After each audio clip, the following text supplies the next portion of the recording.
We've got a tool here called a fly press or a screw press.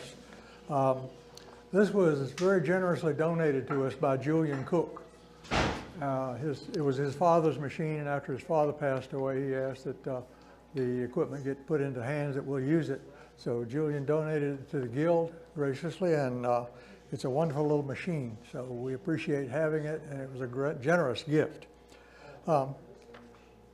For those that may or may not be familiar, am I in the right place? Okay. For those that may or may not be familiar with a fly press, it's a pretty versatile tool. This is a number 6 Karachi. This is a number 0. So, I mean, this is a 5, I apologize. This is a 5, and this is a number 0, if you want to call it that. And there's some flyers lying around here somewhere that show the variety that's sold and a little bit of blurb of the history if somebody wants to pass that around and look at it. And there's a few more copies. But fly presses get used. Now, I'm sorry, let me back up just a little bit. Most of the demonstration is going to be looking this way. There'll be a little bit of hot work at the end of the demonstration over here, but if you can't see me, I think some of the action will be seen up there on the screen. So you might have to look around a little bit because I'll have my back to you a little bit. I hope not too much. If I do, please let me know. Fly press or screw press is a very versatile tool, and it's used in a lot of different crafts. For metalwork, which is today's focus, leather work. Over here is a piece of leather that Bill Santa Maria did. I don't know if you pressed it out or not, but fly presses can be used to cut out things like that and put an impression on them. Pressing out bearings or fasteners or smashing aluminum cans. How about that? Anybody like to? Yep, sorry about that. That's gonna be a hard sell to the wife. Hon, I'm recycling though. There you go. There's your recycler. And if you put enough dies in it, this is just playing for fun, but just to show you some of the power that thing's got just on its own. You know, that's a pretty good way to recycle your cans. So recycling is one of the industries that can be used for. Jewelry. A lot of jewel makers use a smaller version of these for pressing jewelry, and we'll see some examples of that in a little bit as we do some demonstration of it. Printing. One of the earliest uses of these things was for a printing press in the early days of Europe. Coining, making coins. Anyway, but embossing and imprinting is a big use of these things for making coins, making embossing, that sort of thing. The screw press was invented by the Romans, apparently, in about the 1st century or so, and primarily used for wine and oil production, olive oil production. Screw press was later used as a printing press in the mid-15th century, and the French started using it for stamping coins for the mint, and over time it's become an invaluable tool for many metalworking and other craft operations.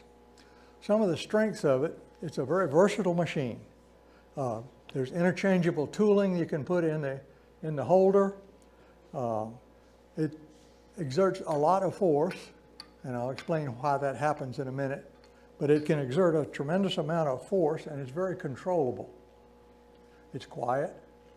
The speed of operation is controllable. How fast the movement works is somewhat controllable.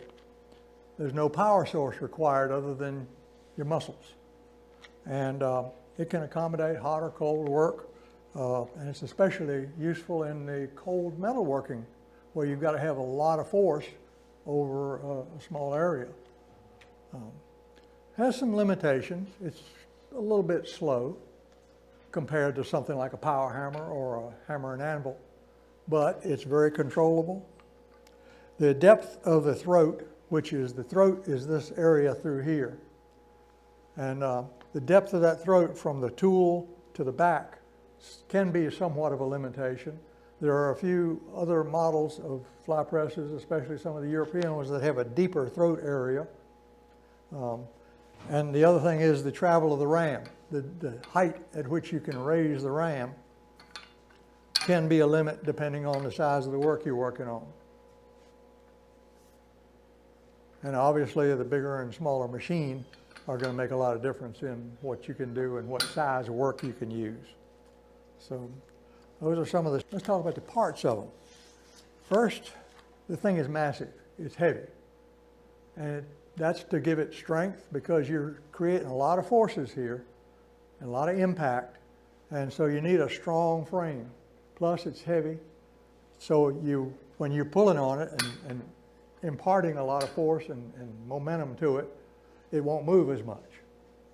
So that's one thing. So the frame is important. The flywheel or the cross shaft. This one, number 5, Karachi, happens to have a round flywheel on it, which gives it momentum and inertia because of the weight. This flywheel weighs about 200 pounds. The whole machine is almost 700 or 800 pounds.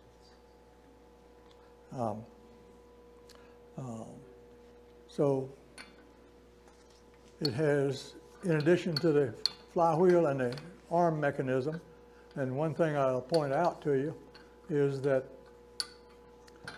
this one has a flywheel. This one has a ball and an arm, a T-arm, and it's just another style. A lot of the European ones look like this. You may see a lot of pictures of them of this style. It's just different. The momentum here is created by the weight and the length of the arm. Where here by the mass of the wheel. One thing I like personally, and I have one exactly like this at home, I like the idea of having shorter handles, because if you got a machine this size with handles like that, it's not hard to be here and clock yourself. And it's not fun. Trust me. I know. So anyway, what I do with my machine, and what I suggest we do here for anybody that's not as familiar, is to have a shorter handle and a swivel on it. The swivel keeps you from getting blisters on your hands as you run this thing back and forth. And if you do a lot of work, that is an issue. Whereas this one does not have any way to cushion that. That's just a personal preference in my part. The other thing is here, as you're working with the machine, you've got one available to you most anywhere you want, and maybe even two-handed if you want to. So it's just, to me, a little more versatile setup, but that's me. Why would I want to use two hands, Bruce? Sir? Why would I want to use two hands? Sometimes you just want to ease it down, or you want to slam it down, or you want to just press something without slamming it at all, for lots of reasons. It just might be convenient, might be more comfortable, whatever's good for you. Okay. Like I said, what makes it a screw press is the screw. As you notice, it's got a screw machined into a shaft. It's connected to the flywheel and to the ram, this is called. And what makes it special is this screw has a special fast lead pitch to the screw. And that's what makes it move quicker. And also, I'll get to in just a minute explain why it makes it work better. Yeah, okay. On the screw is a little feature that's useful called the stop nut. Loosen that up. You can spin this up or down if you want to limit the travel of your machine so it doesn't go down any further than that. Like if you're impressing something, you don't want it to go too deep. That's one thing that can be used for. Also, just one little safety feature is if you're not using it The best thing to do is put it up and lock it so it won't vibrate down and interfere with your work or damage the machine. So I just lock that, and that stops it. That's the stop collar. The ram is the movable part, and that fits into dovetail gibs, they're called. And the gibs are adjustable to adjust the clearance. Why is that important? It's important because you don't have much movement here, as well as you have a very strong connection there. You don't want it to wiggle. You don't want it to wiggle, for one thing, and also you want it very strong because it might have to withstand some strong. In this thing, you've got to translate from the screw movement, which is rotating, to stationary movement or vertical movement, which is the ram. So you've got to have a connection here that will allow that thing to swivel and transmit the power. So it's got a thing called a split nut. And this little nut right here where my finger is, if you can see it, is split in two pieces. And it's got a locking nut that holds it in place. And that has a little plunger in it with a ball bearing in this one. Some of them have a little disc of hardened metal that actually takes the impact, the pressure downward. But it also allows it to spin freely while imparting that energy to the ram. The tool holder. In the bottom of this is a hole that takes a tool or a holder, another holder.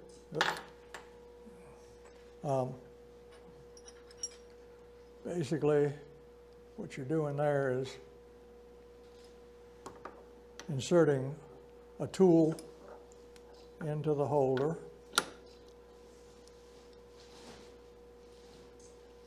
That holds it in place. So that's your tool holder. And a set screw. It would be very difficult to fix that. If you get a tool stuck in there, it's virtually impossible to get it out without machine work. So the idea is this is a protective device to interface between your tool and your more expensive machine. This could be cut with it, do whatever you need to do to get your tool out if that happens. I'll get to that in a little bit as I talk about that. Let's talk about some more parts here. I've got some down here. Thank you.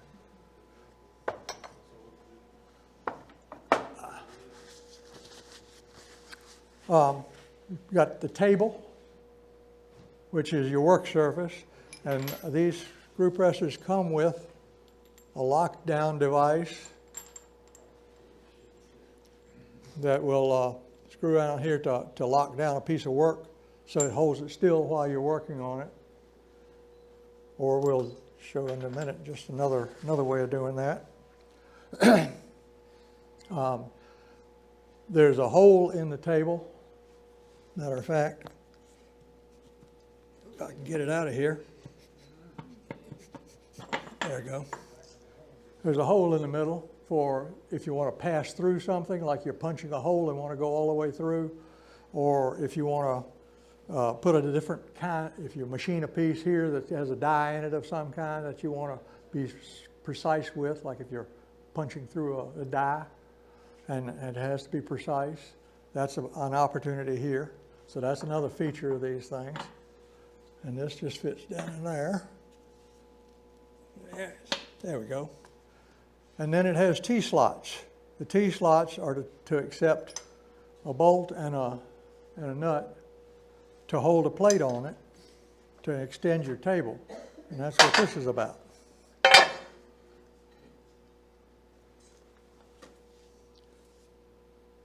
So this is a handy feature to have an ability to clamp things to, a larger surface to work on.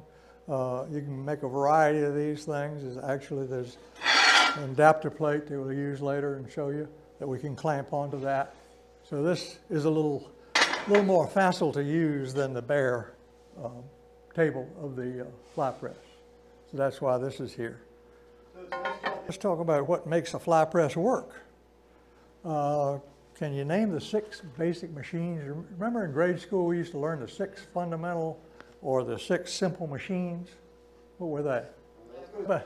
A screw, A wedge. a lever, a wedge, an inclined plane, a screw, a pulley, and a wheel and axle, if I remember my science correctly from 3rd grade or whatever it was.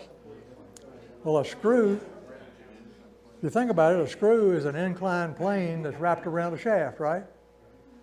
Well, what makes the fly press not unique but usable as it is the fact that the inclined plane, the screw, is a very fast pitch screw. The angle of the threads are steep compared to a bolt, which is right here somewhere. That's all right. Oh. Well, here's a bolt.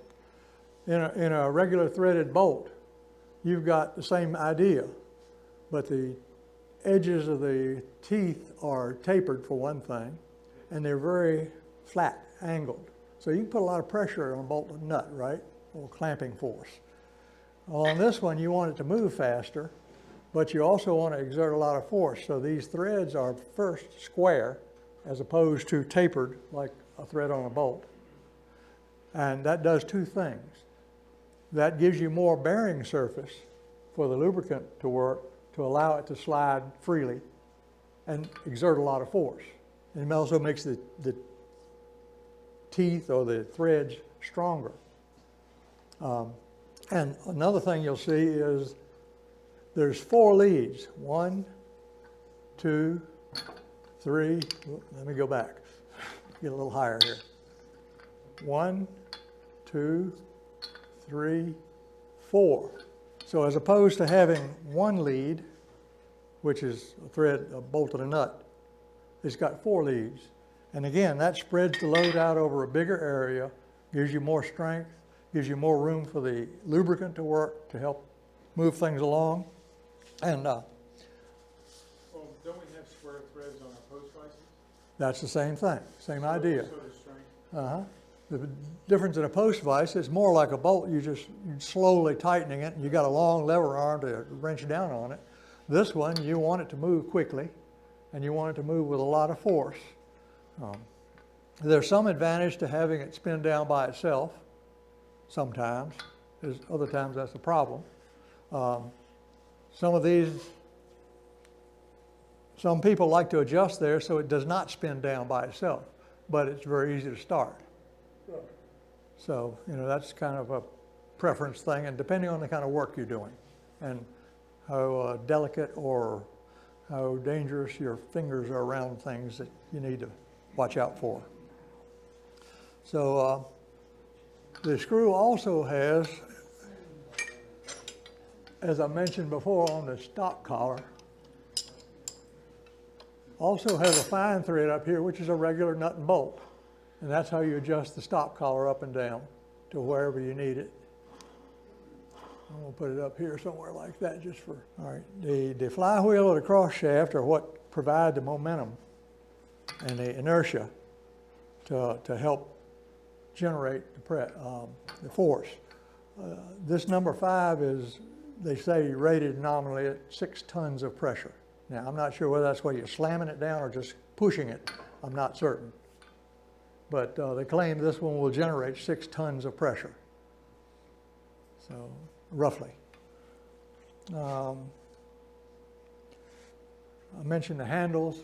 I like this, the position, because you've got a handle available to you at anywhere you want to go around here, as opposed to the one.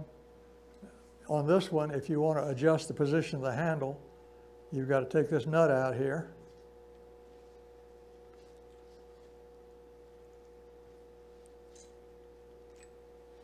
And literally pick the handle up and rotate it around to a different position. This hole has got a octagonal shape in it, and there's an octagonal tapered shaft here. And so you can adjust this to any position you like to have it. So that's just another style.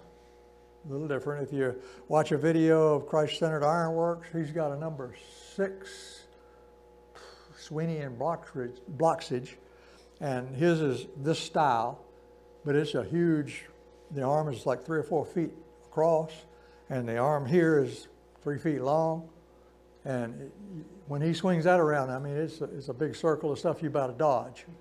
So. We'll have anvils on top of this for extra weight. And well, The cast iron.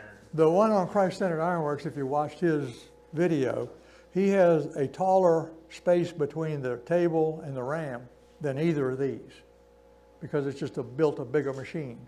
And he has to put a swage block or some riser block on his table to be able to reach his tooling, because the ram won't go down far enough. For example, this one, you see, it's very limited in its travel. It'll go from there to there, which is what, maybe 2.5, 3 inches. This one will go about 4 inches or a little better. Another very handy tool is to have just a temporary block that you can use to hold your ram up while you're doing something to it. Stick that in there, and that just holds it up higher. I mentioned the fact about hold. All right, the C-frame, as you notice, is shaped like this, like a C, basically. So the backbone of it has to take all the pressure of trying to break it open. H-frame has on either side of it has a member that attached to the, or built with the table. And so it's a much more massive and strong machine if you're doing some really heavy work, pressing or slamming. And the screw is bigger typically. Anyway, talking about tool holders. You know, we mentioned the fact that this is a drill hole up in the ram. If it were to get a tool stuck in it, it would be very difficult to repair. You'd have to take the whole thing apart, you'd have to take your ram off, machine it, do things. So anyway, it's very advisable to use an auxiliary tool holder. So basically this fits in the ram, and if I could, wrong one, and locks in.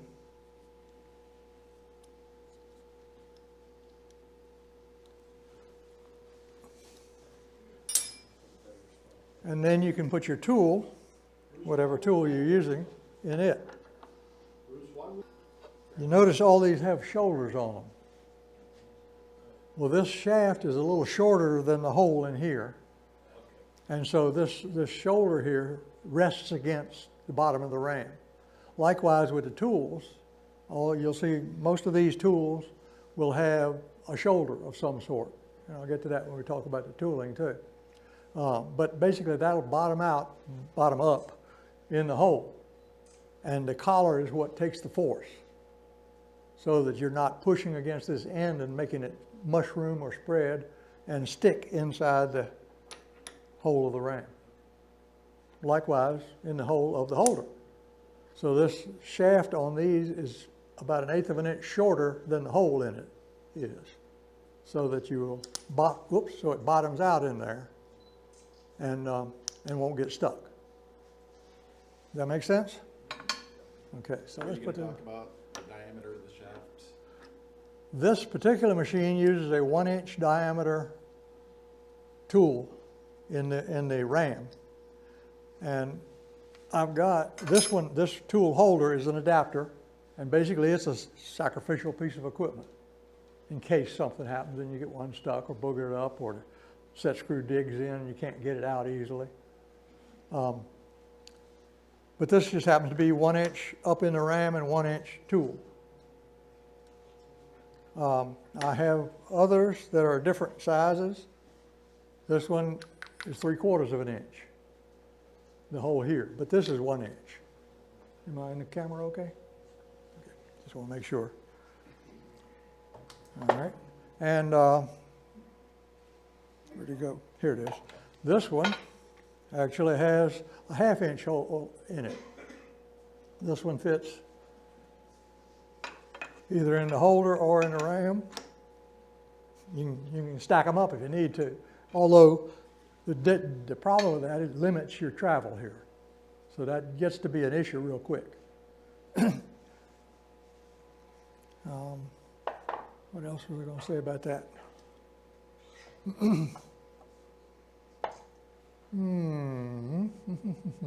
Oh, a recommendation I have for my personal use is I like to use a socket head set screw in here and a hex nut here. That way I don't get mixed up in the middle of working, trying to do something fast and unscrew the wrong one and my holder fall out. I've done that many times and I said, phooey on this. So I'll use a set screw here and a hex wrench or hex head bolt here. And that's just a standard 1/2 inch hex bolt. That just keeps me from getting mixed up in a hurry. So that's just Bruce. That talk about a little bit about the history that I picked off the internet. And also on the back of it are John Elliott's prices.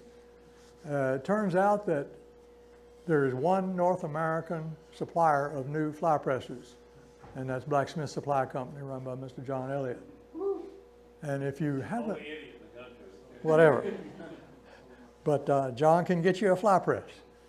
Let's talk a little bit about safety. Now, think about what's going on here.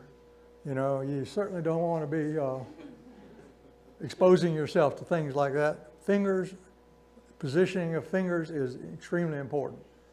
Trust me. That's not what this is about. This is another story. But at any rate, the force is generated. You've got rotating equipment that can snag you. You've got moving parts. You've got heavy stuff. You're working with, you know, a pound or so of metal. And, you know, fingers, safety is important. Your hands, your head. You know, this thing, if this thing clocks you, it's a big deal. It'll take you down. And that's why I like this style as opposed to this style, just for personal preferences, because this is not as long. The original handle that came with this machine is right here. It's screwed into one of these holes. The holes were already tapped and drilled 3 places in the flywheel. And it comes with one handle like that. But you see how much lower it hangs. And if you're sitting here working and trying to adjust something and that comes around, it's more likely to smack you or knock your hat off. Sir? Is that a sensitive subject for you? Actually, my head is not too sensitive, but it certainly knows it's coming. Anyway, but that's why I just like this arrangement for the rotating part so it doesn't rub blisters as well as shorter. And I like having the 3 positions rather than have to stop and move something. If I wanted to move this from over here because of the way I'm working to over here, I've got to stop and change things. That's just, again, a personal preference. All right. The stop collar and the block. Again, there's a pinch point, obviously, if you had your hand in the wrong place when that happens. I like to use a little block like this, and I've got a couple of them of different heights, depending on what you're doing. Just same thing, just a piece of wood cut out. Am I in the right place? Okay, as long as I'm doing the right thing. Fuss at me, Joe. So anyway, hands, head, fingers.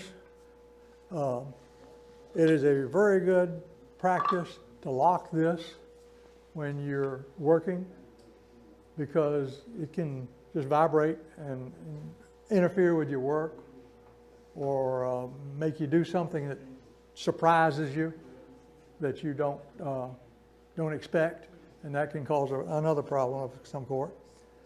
And if you got 2 people, a lot of times it's very handy to have somebody swinging the handle while somebody else is holding or doing something with the workpiece. Absolute clear communication on when to strike, when to turn, when to stop, but absolutely clear communication if you're using another person to help you work with your fly press. Just like team striking with an anvil. You've got to have absolutely clear communication or you've got really dangerous situation. Okay, Any other questions about the safety? Otherwise, it's a pretty safe machine. It doesn't have a lot of... So basically, I'm just going to take a flat piece of metal, lay it on here. Or you could change that plate off and use a different kind of plate. And these are very handy things to have from good old Tractor Supply.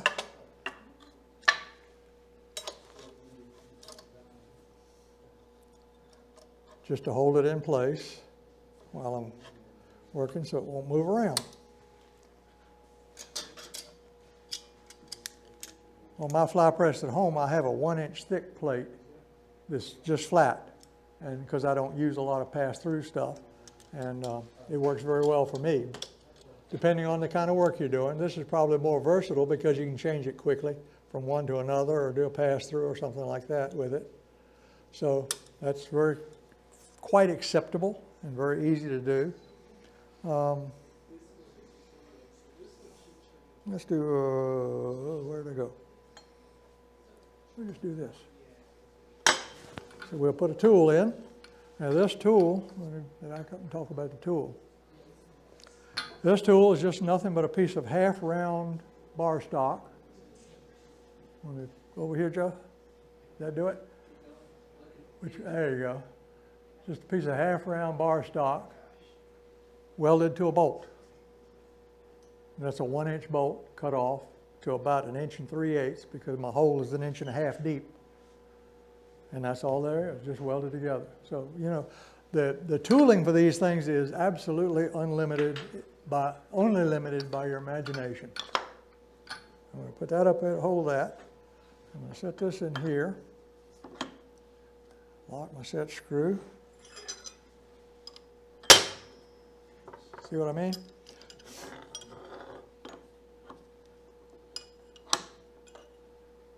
And this, another thing is you don't want to tighten this too tight. First, it'll put a burr on there so you can't get your tool out. Second, it doesn't need to be tight because the pressure is upward and pressure is against that collar. So it doesn't need to be real tight, just so it won't fall out or come loose when you're working. If you're doing hot work and have to pull something out of a piece of hot metal, yeah, you got to snug it up a little more. But for something like we're doing here, and what we're doing here is, there you go. That's 2 pieces of square bar. Just 2 pieces of ordinary inch square bar. And a piece of, I just brought 3/4 because I had it convenient on the bench. So just to illustrate a little bit about what this thing can do. Let's see where we are with our stuff. Now, this is cold. And I'm not hitting very hard. And I can move it around a little bit and make a curve in it. But you notice that's bending pretty easily.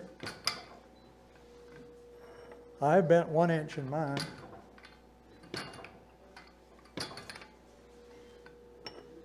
But that's cold 3/4 inch mild steel. The other thing, you can unbend it if you want to. Let's see if we can put it back.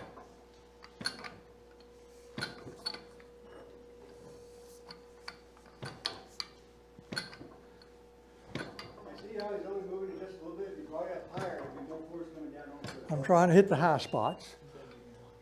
Now, if you were trying to bend a purposeful curve, you might mark this at every half-inch interval or something like that, or inch interval, and hit it on the marks. That way you can get a uniform, smooth curve. Let's go a little bit more.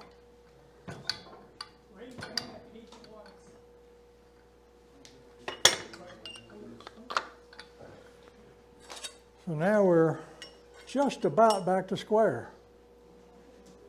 And a little finesse, and I can take that all the way to straight again. So that, and you know, do that by your bare hands. So that's just, and simple tooling. Nothing but some pieces of metal you got around your shop anyway. Let's see what else we want to try to do with that. Not that noisy. Not noisy like power hammer.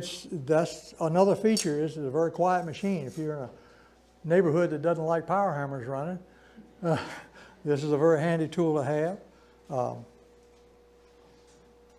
if you just don't like the noise, you want to listen to the radio while you're working, whatever. All right, let's see. Let's do a little more bending just to show you some things it can do. All right, let's try one more little bending thing. Let's just take our little blocks again. Very simple. And maybe let's do one other thing. Oh, I've got to change my tool first.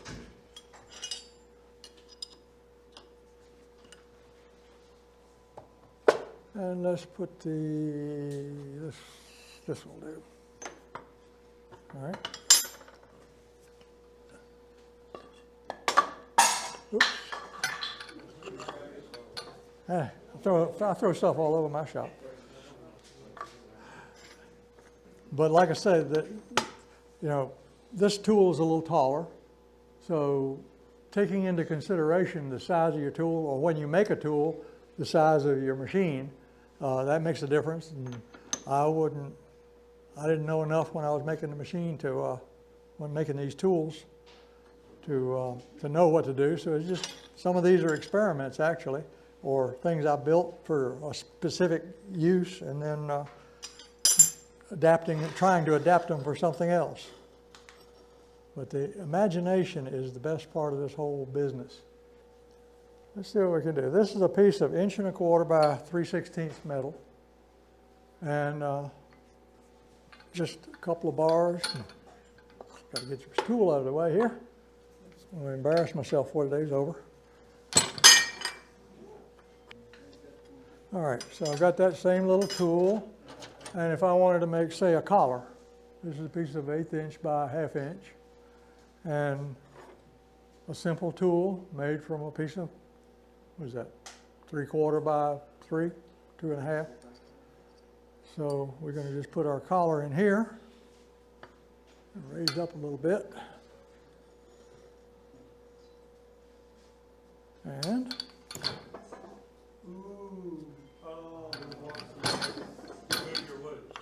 that's, you got to remember that.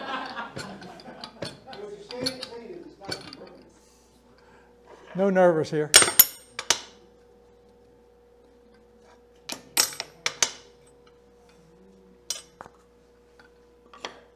No pressure. And there's a start of a collar. That one just happens to be about 1 inch wide.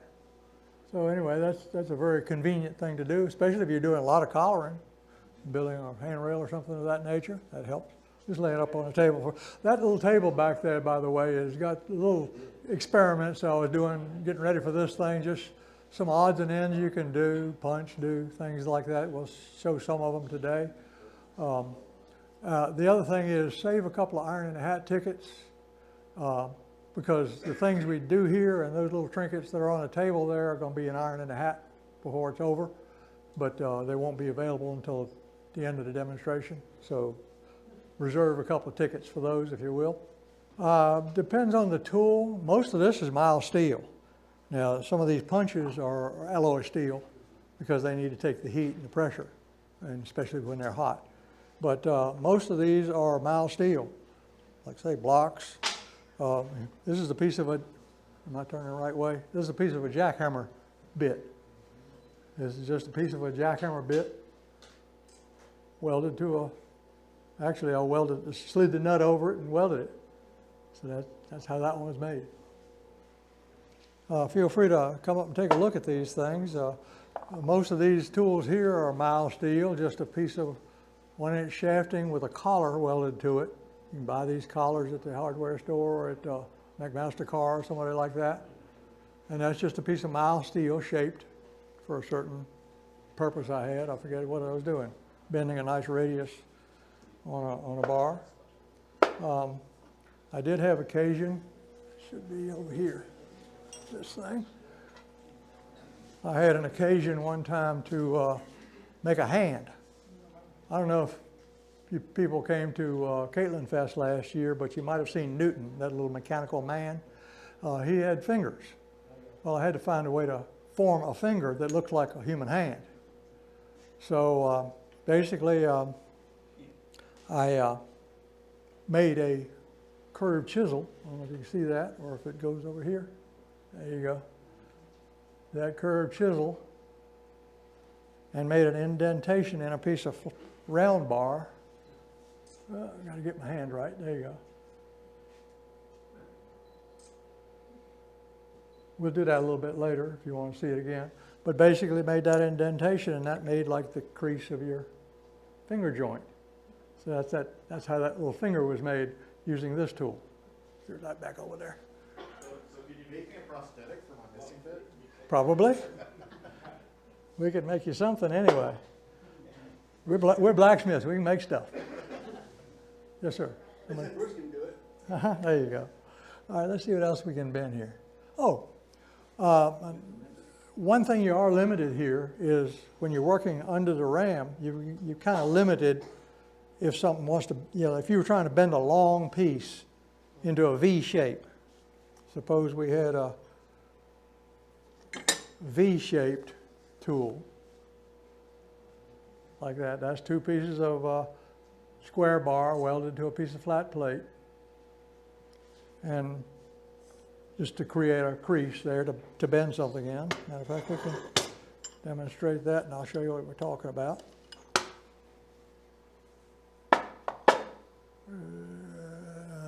Here we go.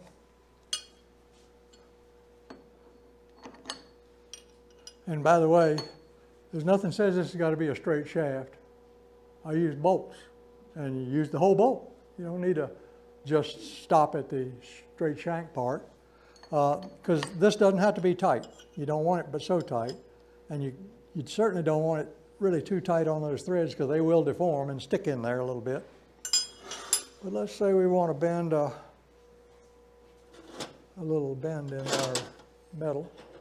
Well, let's take this one. We'll just do a little more. Maybe go the other way. No, let's do that. Thank you. Glad I keep you around. All right, so let's put that in there. And bend our 90-degree angle. But notice right here, we're kind of confined if we wanted to go any further. But it makes a nice little 90-degree angle when you use those tools. So you can make your own angle iron. Bingo, absolutely. Or if you're making a handle for something or anything. But there's another feature that you can think about.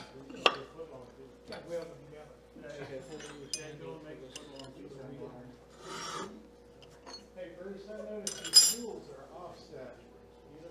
You don't have the. Offset like this, you mean? Yeah, in the center. Okay, this one is offset. There you go. Is that right? Okay, I was about to show why. Like I said, sometimes you're limited by being up under the frame of the ram, but this is called working out front. So now I've extended it out further than the plane of the ram. So now what I can do, I think we can do it with this. Let's see. All right, well, now we're not confined by that ram, and we can kind of go around the corner. This is called working out front. So if you want to make a nice little square of it, let's see what happens.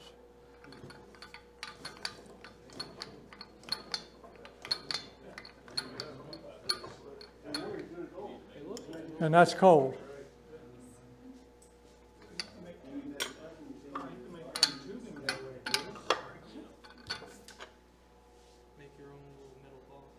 So you can make your own square tubing that way. There you go. That's what I'm looking for.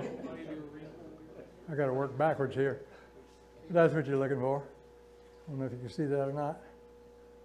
So that's called working out front. Had an occasion not terribly long ago. Why don't you stick this one over on the table too? I won't throw that one. It's got sharp corners. I had an occasion not too long ago to make a hexagon. Basically, I was bending half-inch, half-round stock to form a base for a music stand I was making. And so I made a little tool, and this tool is basically, let's see where we are. Where am I again? I know I'm headed here somewhere. There you go. This is basically a couple of 30, 60, 90 triangles.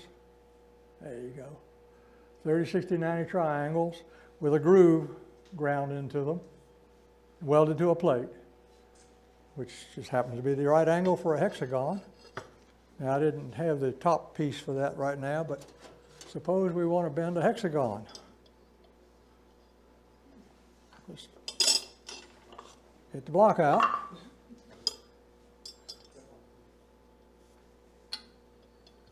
And again, I'm working out front. This is just 1/4 inch bar, so not.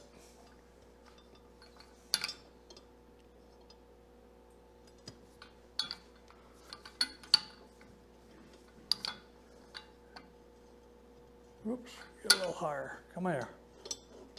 One thing, locking your tools down helps a little bit, but for the sake of time right now, we're not doing that. Get out front here. One more, a couple more. Of course, I'm working a little awkwardly because I'm trying to not have my back totally to you as much as possible. And one more.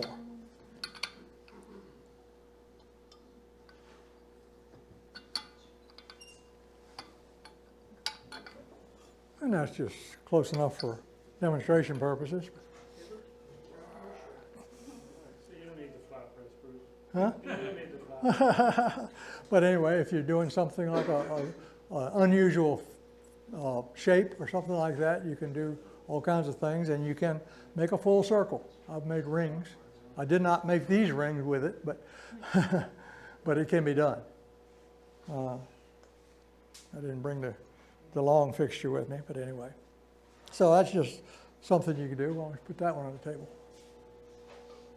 Now, my challenge to the folks that do happen to put a ticket in the iron and a hat for these trinket little items is to take these things away and do something with them and bring them back to the next meeting, converted to a useful or ornamental something. That's my challenge to the group, is to, if you want to make something like a handle or a bracket or something like that, all right, under there, trying to get lined up under here. Yep, that'll do it. That'll do it. We're going to just put basically a flat block in the tool holder.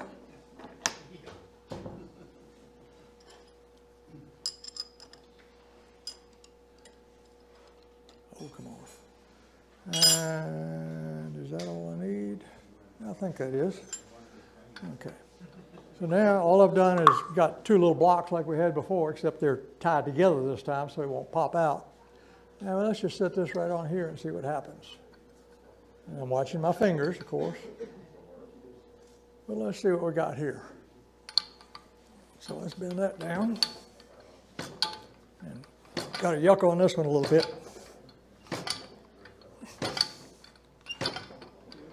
If I had a little wider plate here, it would be a little more handy. And there you have a nice little bracket, or if you made a little wider version of this, you can make a handle or some kind of bracket you put on something to hold a swivel or something like that. So, you know, just like I say, just simple tooling and easy to do. And trying to make a tool and can't figure out how to do it, call it Bruce. You've got the mind to be able to think about it and figure out what you want. You know? I didn't bring a piece of sheet metal today, but I had an occasion to make a piece of tubing out of sheet metal. Well, there you go. There's the tool that'll make that using this thing. Now I always make it a half circle or half trough basically. But that works nicely to do that bending, and you got the curves to work on so you don't have sharp corners. And that worked very nicely. Just pieces of pipe welded together. Again, just your imagination is the limit. Let's get some of this mess out of the way. What else we got here?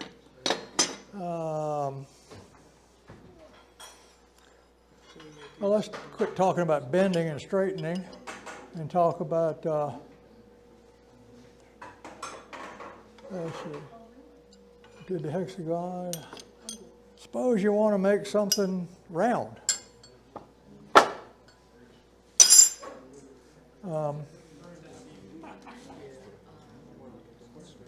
Let's make a dish.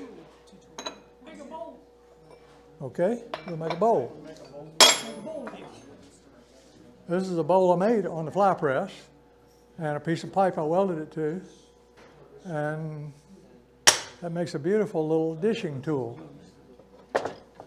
This happens to be the top end of a compressed gas cylinder cap with a bolt welded in it. I don't know if you see the bolt welded. Tell steel hemispheres and half hemispheres which work the same way. Uh-huh. Price-centered ironworks has a lot of blanks too that they sell online. I'll show you two different things actually, but this is just one. We'll run this down just to get an alignment here between the top and the bottom piece. And then we'll take a little disc of metal. This is what, 3 inches in diameter. What gauge is that, Mike? 15. 15 gauge. Done by the expert. Just a little disc of metal. Lay it in here and kind of center it up a little bit.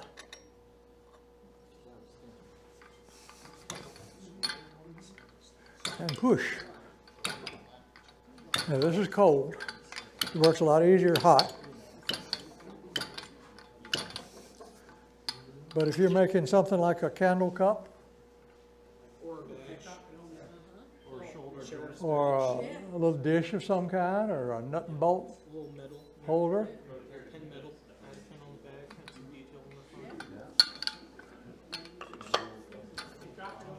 so that's just a little dish.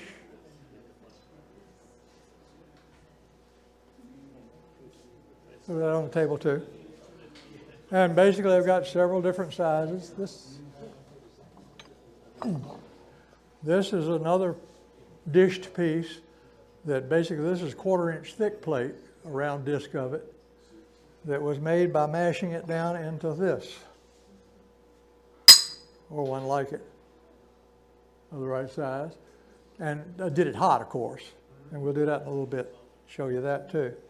But you know, forming tools like these, and this is again nothing but a bolt welded inside that curved piece. This is just a ring of metal welded to a piece of pipe, and I've got a variety of sizes. This is a pipe flange with a ring, just a heavy piece of metal. Again, just another diameter. That'll probably fit, that could bend that little thing we just did. Well, let's try it. Let's do that with another one of those little discs. This might wrinkle up a little bit cold, but let's center it first. All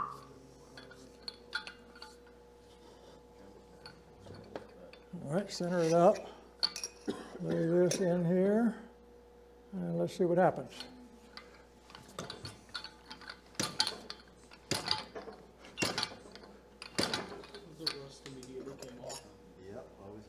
How's that look? Did you all see it back there? So very, very similar. So it doesn't have to be a really complicated piece of machinery. Pick that one over on the table. Didn't quite get it centered up there, I've noticed. And even bigger ones if you want to make a frying pan or something of that nature. So it's just a matter of what you got the material or what you can find and put together.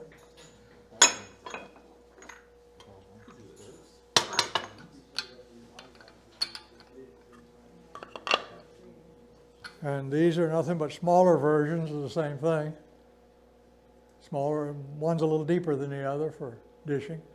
And show you the difference in what that does.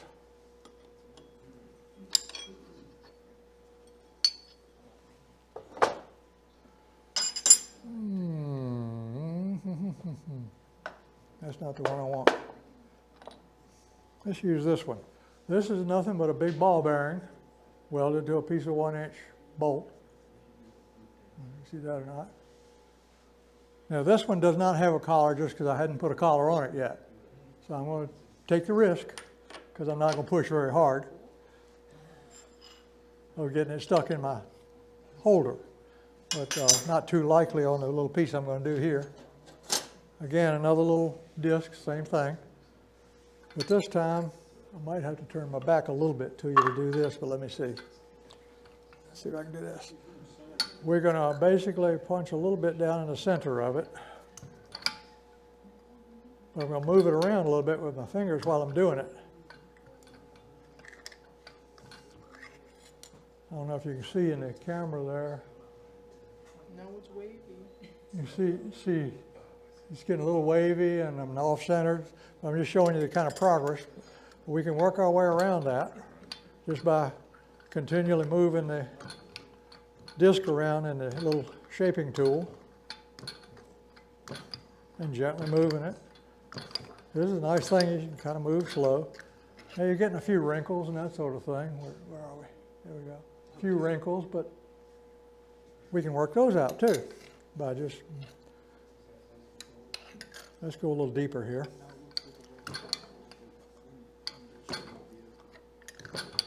Now, give it enough time, you can kind of work that down in there, move it around, and you can make a really interesting little free-form flower or something like that if you want to.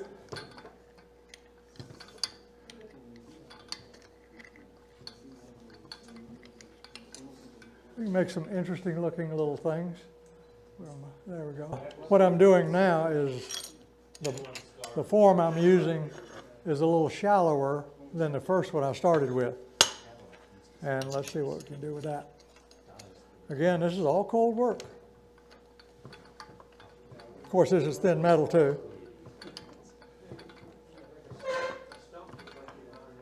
I don't know if you remember reading back 2 years ago in a newsletter, I did a little thing called my COVID contribution.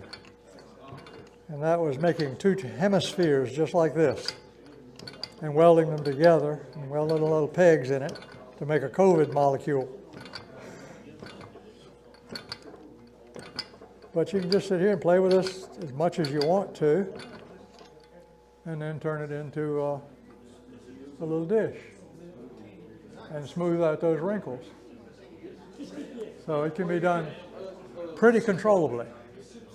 And you can make that as smooth as you choose to do, just depending on how much you want to work it. I have made complete semicircles, hemispheres like that, using these two little dishes. One's just a little deeper than the other. But doing that, you can make actually a hemisphere and weld two of them together, you got a ball. There you go. Is that how you made your COVID ball? Huh? Is that how you made your COVID? Yep, made a little COVID ball, two halves, welded them together, and drilled a bunch of little holes in it and stuck little pegs in it, and made a COVID molecule. All right, so that's one type of shaping. How are we doing? This is another dishing tool I made. Just this is nothing but a pipe cap, a commercial iron pipe cap with a hex nut welded into it. I can't get it apart right now, but this is just screwed into it. So I can change the length, change the tool, whatever. So I've got a couple of shanks like this with just threads on them, a threaded nut on the tool that I can interchange the tool onto the hole, onto the stem.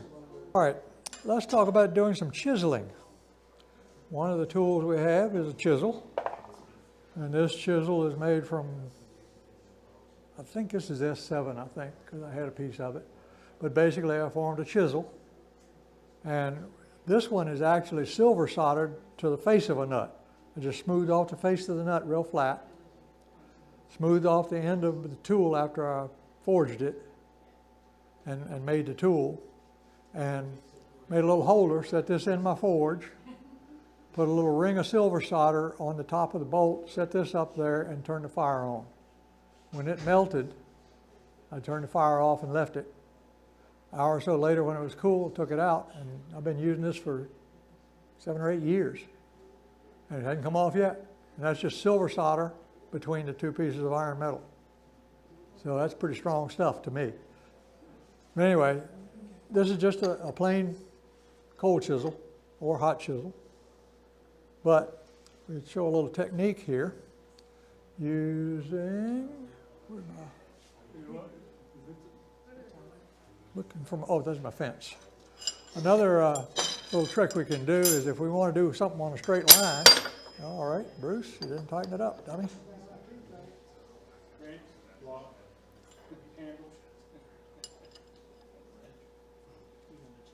Okay, there we go. So what I'm going to do now is put a fence on here so that I can chisel a straight line, which is sometimes not so easy to do. All right, I've got the fence where I want it, and I'll lock it down with another pair of vice grips. Yeah, I can get under there.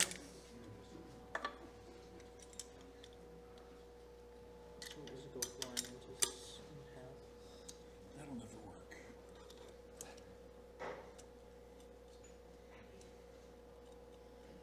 All right, come on here. And one, and another. Try something different. Huh? Try something different. All right, that might work nicely. We can do one in each way. All right, Mike just provided me with a magnet here. That might be a great idea. He's got a lot of these big magnets that I don't want to hold too close to my chest. But that might do a good job of holding that down, keep it in place while we...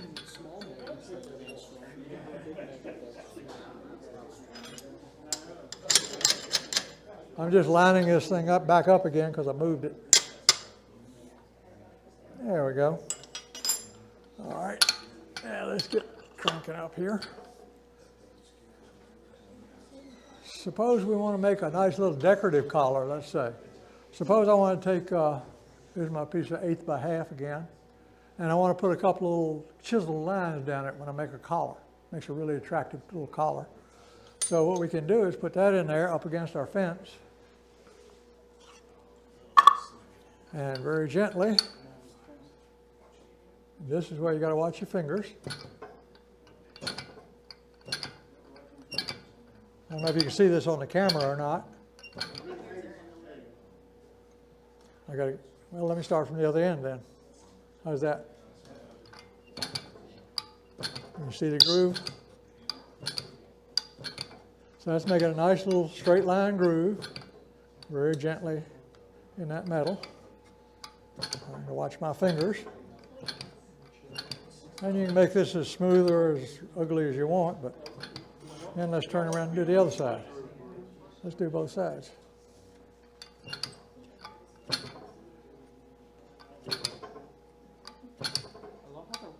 You can just inch your way along. You can also split. You know, if you want to make a fleur-de-lis and want to cut out some leaves, you can use a curved chisel and do the same thing using a cutting block and cut all the way through. Eat cold or hot.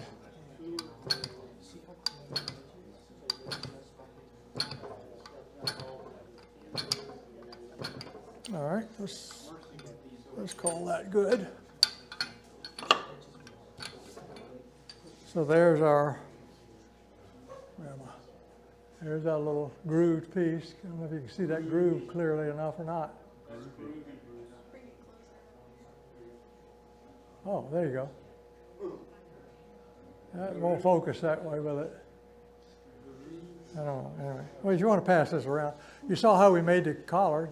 So once you do that, you can turn it into a collar or a decorative piece or anything of that nature. I know Tom was making some brackets for signs in his project that you'll see an article about in the newsletter, by the way. Did a great article, thank you. Making impressions. Yes, somebody holler? Oh, I thought somebody asked a question. Where'd my aluminum go?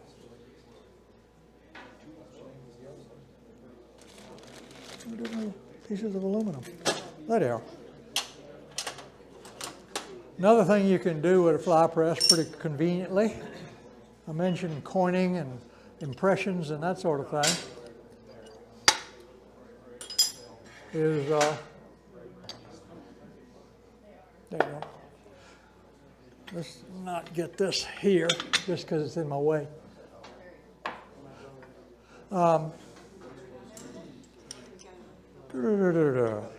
Let's start out with this.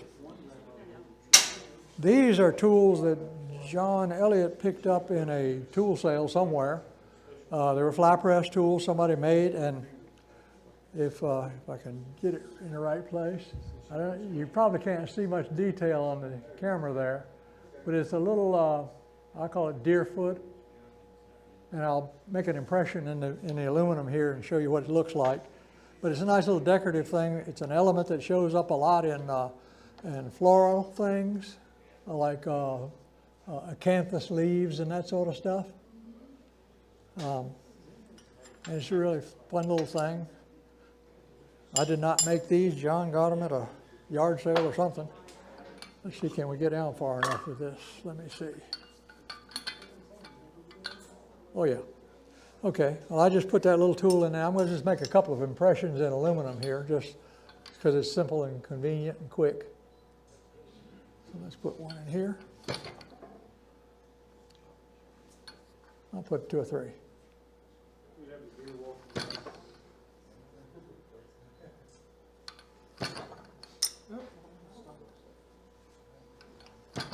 And you could do this into hot metal just as easily.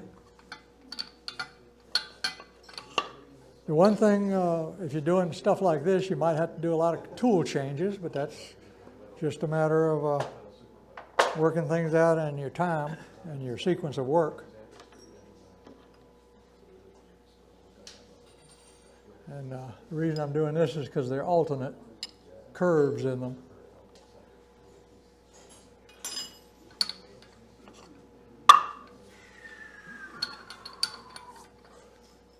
Let's see what we got here. Yep, that's it. Let's see if we can get it right. I say right, there is no right or wrong.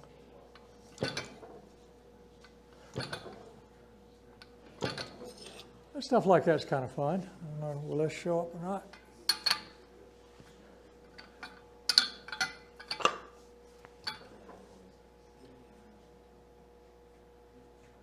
Can you see that, Joe? It's hard to see on camera. Too hard to see that. Is that showing up on the camera at all? You can pass that around. Just a cute little design. It's, you know, if you want to call it a deer foot walking through the woods or whatever you want to do. But that's just something you can do, is impress an image into things. Yeah. This is just a little square tool. It's basically just a tapered square with blunt end on it. Used it for a punch a couple of times, but if you want to make some kind of decorative element on a piece of bar,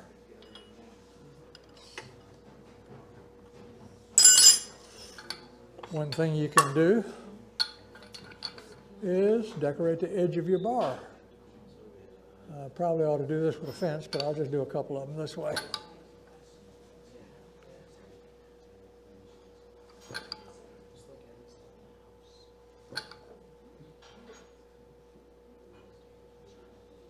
A little bit. Come on here. Ah, missed. If you had a fence, you could do this a little more accurately. But let's see. We'll do a couple of different designs and then pass it around. Yes. I was not holding it accurately, and I walked off the edge a little bit. The other thing is, this tool is a little bit smaller than the hole. That's a 3/4 inch. You can see it flexing Yeah. there. Well, this is a 3/4 inch shank, and I do have a 3/4 inch adapter, but I just didn't take the time to put it in here. It would be better if I had used this adapter, which is made to fit that. This is just a helper for bending things, actually. I should have shown it earlier. Go figure. It's an adjustable radius bending device.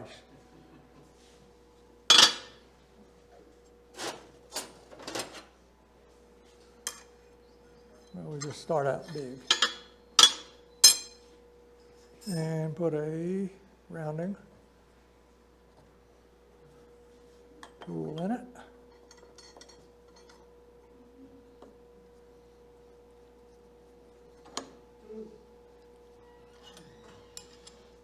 Again, you don't have to tighten that very tight for cold work. So I can bend a big radius, and like Jesse pointed out, just move the metal a little bit along the axis to get you a smooth curve, and you can bend some stuff pretty gently. Or you can tighten up the radius.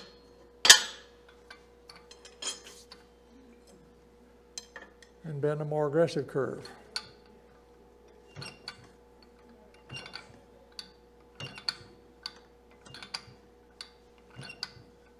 So what are we doing? If you're ever going to make a ring with this, on the edge, you're going to end up losing about an inch from each end. Just because you can't really get in there to make that third part. So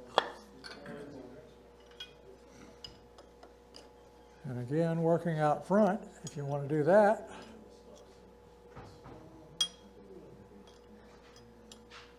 That's what this plate is useful for, is you can manipulate it and move it around. If I want to take this curve and keep going with it, let's get lined up here.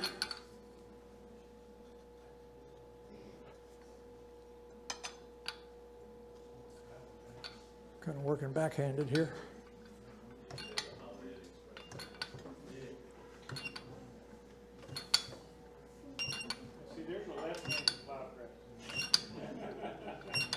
Well, I call it right-handed. the ring on my big table I made down at Johnson Cable was made with the same using the fly press. Same method.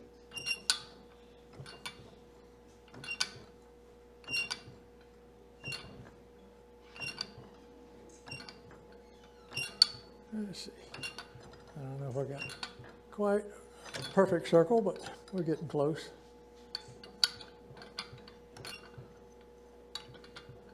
I'll put a plug in for Quan steel. It works very nicely. Anyway, we'll quit with that. But basically, you can make a circle depending on how careful you want to be, and but you can go all the way around if you want to and make a ring. And you can make a pretty small ring or a big ring. People have made them, bigger than their fly press. Lay this on the table. Now these are nothing but a piece of pipe with a piece of angle iron welded to it. But they work nicely here. And that's a piece of EMT, electromechanical tubing for conduit, basically. But if you want to bend that and not kink it too bad, it still deforms it a little bit. But not too terribly bad. This is another bolt with a collar welded to a bent piece of angle iron. Guess how I bent the piece of angle iron?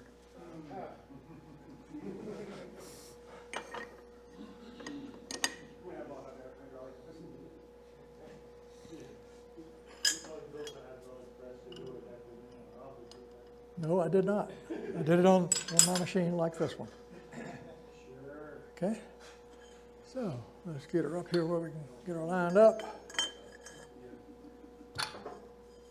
Get our bar out of the way. There we go. All right, let's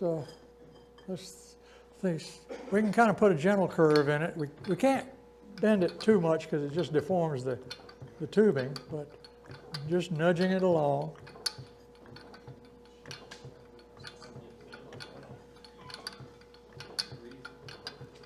I have yet to bend a complete U, but I have bent a few handles this way.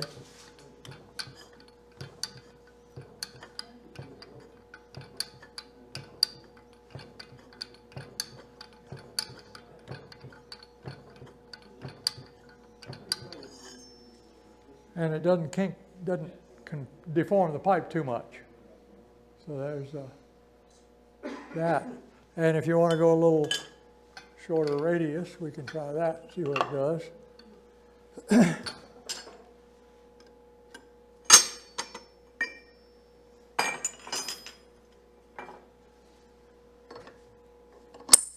It's just the same idea, just take it a little further.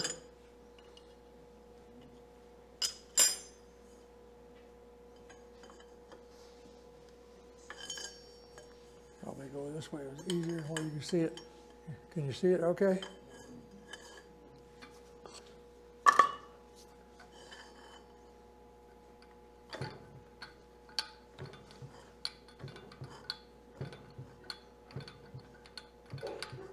And you could certainly make this a little different configuration or use a rounded section for your curve and not deform the tubing.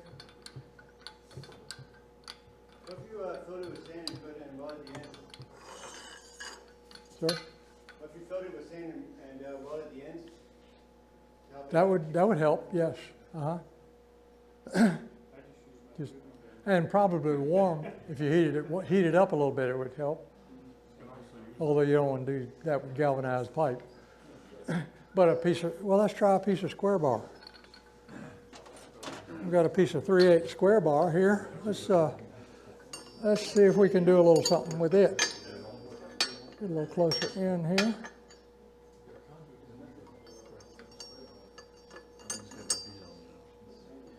I'm going to do something. Yeah, let's do that. Okay. Now I just got a piece of square bar in there, but one thing about it, I'm a little too close.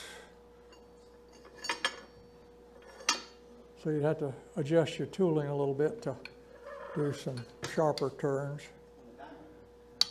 But this is on the diamond. So, you know, just get the principle here. You can make these things any radius you want or machine something. This just happens to be the one I have. But that way you're trick. This is something I bought because it's just a neat tool.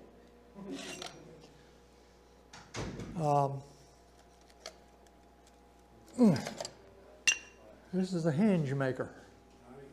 I don't know if you've seen them on YouTube or not or anything like that, but this is for making the pivot for a small hinge. And here's the hinge if you want to look at it.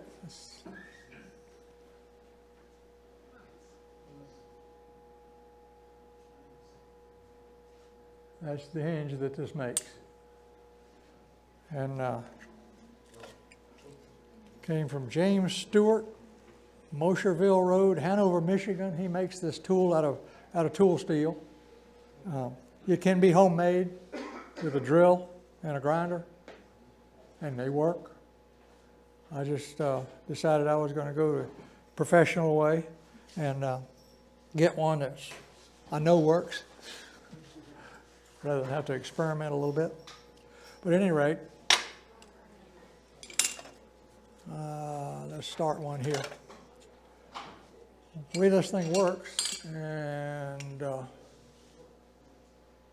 Jim, we got to get to the vise here. Basically, this little tool is the starter point. And what you do is you put it in here. Well, all right. So all I did was just a little bit of a curve on the end of this to start it with. And we're going to get tooling set up.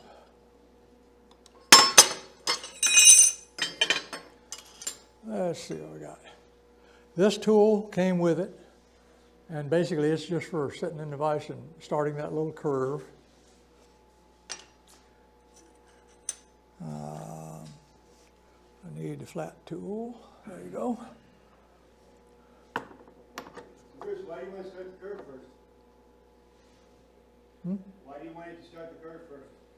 Before you put in the... It just gets the curl started once you press on it, so it doesn't get stuck in the mold. what you're going to do is, here we go. This is going to slide down in here and basically get mashed down in and curl around at the same time. I don't know if you can see that or not. Can you tell the detail there? So basically we're going to press down here and curl it around a pin. So that's the idea, just get that curl started so it'll go smoother.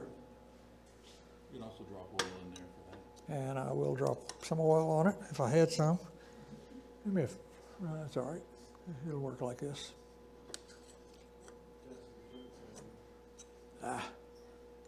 Get in there. Oil incoming. Okay. You can mash that thing with your fly press to get it started if you want. Perfect. Thank you. I could do what? I probably could, yeah. Get it started with the fly press. Thank you. Just a little oil to help things. The hinge pin comes with it, so that fits in here. So I don't know if you can see what you got there. Can you see that on the camera okay? You might see it curl better, yeah. How's that? So basically the little curl I've made is right there.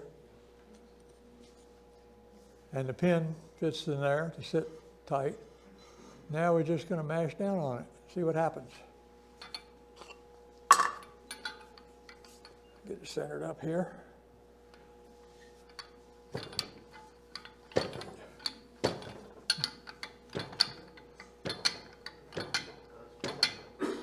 Is that cool or what? Let's go a little farther. Can you turn sideways, Bruce? Can you see it? I'll go a little bit more because it's not quite all the way around yet. That's pretty good.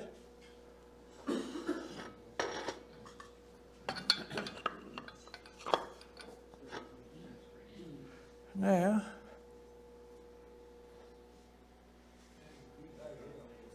I think I've got to drive it out of there probably.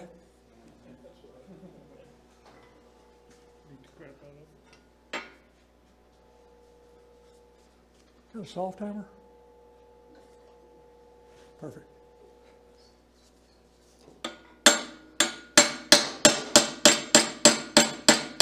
Not enough oil, apparently. Okay, so much for that. Tell you what, let me not hold up the demo. That's my mistake. But I did make one hinge like it, this one. Except I got to have my pin back. But anyway, that's what you end up with, is a hinge like that. It fits together like so.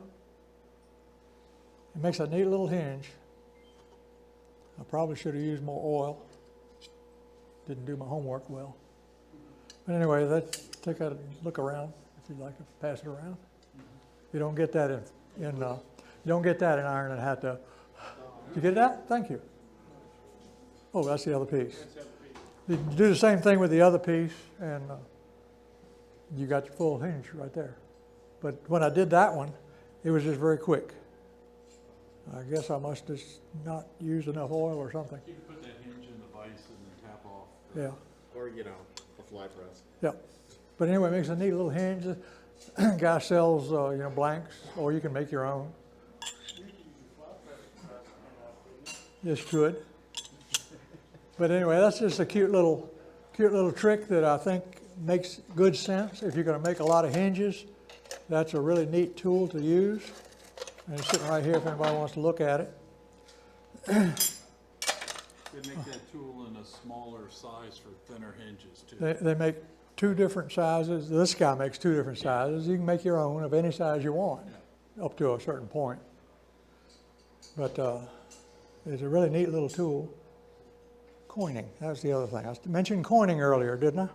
Yes, you did. Well, there's a couple of things we can do in that regard. This is called a dapping block set. And basically it's got a little anvil with dimples in it of all kinds of sizes. And it's very precisely machined. And then the matching dies, which will fit in. You find the right size, it's in here somewhere. You find the matching size die for that to make an impression. Jewelers use a lot of these. Apparently it's a jewelry making tool for a lot of places. But anyway, we're going to try a little bit of something here that's a little interesting.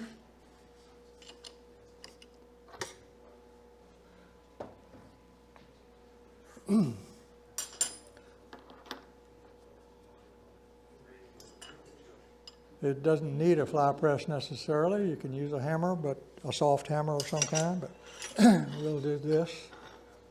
Where's the hole for that one? So basically what it is a matched die and punch. Pretty much matched. Anyway, put it back up here. And what we'll do, in 1982, we changed our currency from copper pennies to zinc pennies with a copper coating. So a pre-1982 penny will work for this, or any kind of copper work. But a post-1982 will not. I'm just going to put a penny in here. And very gently, because of the size of this machine, but now on that machine, this is perfect. Ready?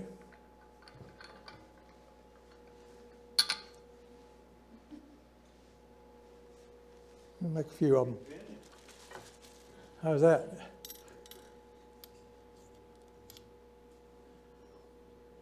Isn't that fun? It's really interesting to make these, drill a little bitty hole in them, put an earring hook on it, and impress your girlfriend. I don't know. If you're giving them jewelry with a penny, you're not impressing anyone. Well, I've used dimes, and when I do it, I use dimes. But you're not getting a dime.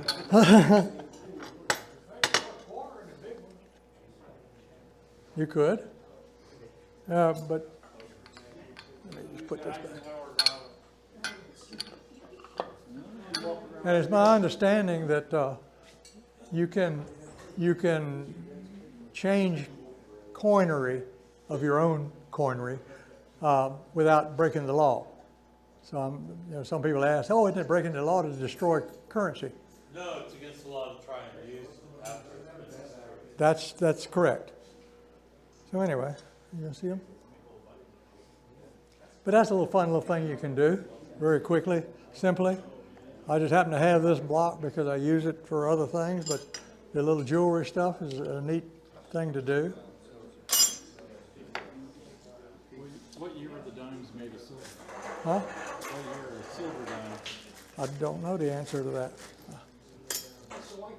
I've used modern dimes. Why don't you put it on a little table over there? Solder, Huh? solder thing on the back, you make a button. That's right. Tom just reminded me you can solder a little peg on it and make a button or a little loop or something like that. Yeah, throw these on the table over there too. Two of them make a ball. That's true. Anyway, that's just a fun little thing you can do. And ran across one little video out there of a guy making cowboy hats. So I thought that was kind of interesting to try. Let's see what we can do here. Yeah, how about that? Let me get all the stuff out here. Get some shiny pennies to make them out. But anyway, talk about making impressions and that sort of thing. Let's see if we can, I don't know if we can see this in here. I'll pass it around if you want to see it in a minute. There we go. That little die right there I made just out of stuff I had around it. Well, I'll get it there in a minute. There you go. I got it. Closer to the fly press. Hold it closer to area. Sorry about that.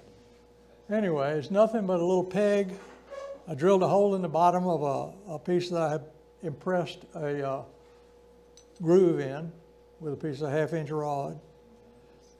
And this little thing is just to hold the penny in position while I press on it. And the little peg makes the crown of the hat. And then a piece of pipe with a curved end on it. Let's see if we can see the curved end of it. You might be able to see that. Anyway, I'll show you.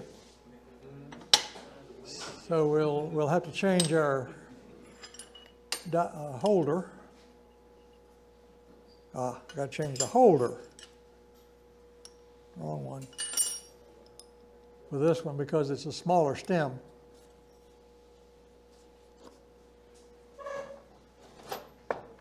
And let's see, where's my small holder? There it is. Boy. Just using this as a wrench because I tightened it too tight. This is just nothing but a different size holder with the 1-inch to fit up in the ram and a 1/2-inch diameter hole here to fit our new tool. And just snug it up is all I need to do in this case. And I'll lay that back where I don't want to lose it. Now I can put this in here. That looks right. It's pretty quick and easy and facile to change tools, so it's not a terrible chore. Let's see if we come down far enough. And the answer is yes, we do. So I'm going to position my little die under the punch, hopefully reasonably correctly. Drop. Actually, this doesn't really move much, so we'll put the penny in the hole. Can you see it, Lisa? Put the penny in the hole and level it up a little bit, and I'll move things. There you go. All right, let's try what happens, see what happens. So this is just a gentle mash because it's copper. Doesn't take much.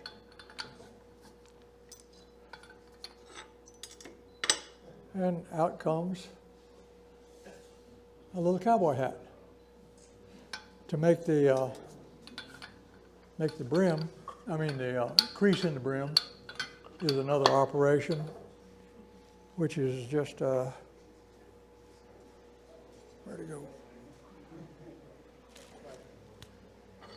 You can do it at the same time. I've just got a dull butcher here. You can And do it at just, the same time if you start with a solid piece to make the form for the hat. could be. I just didn't go through that machine work. And there you go.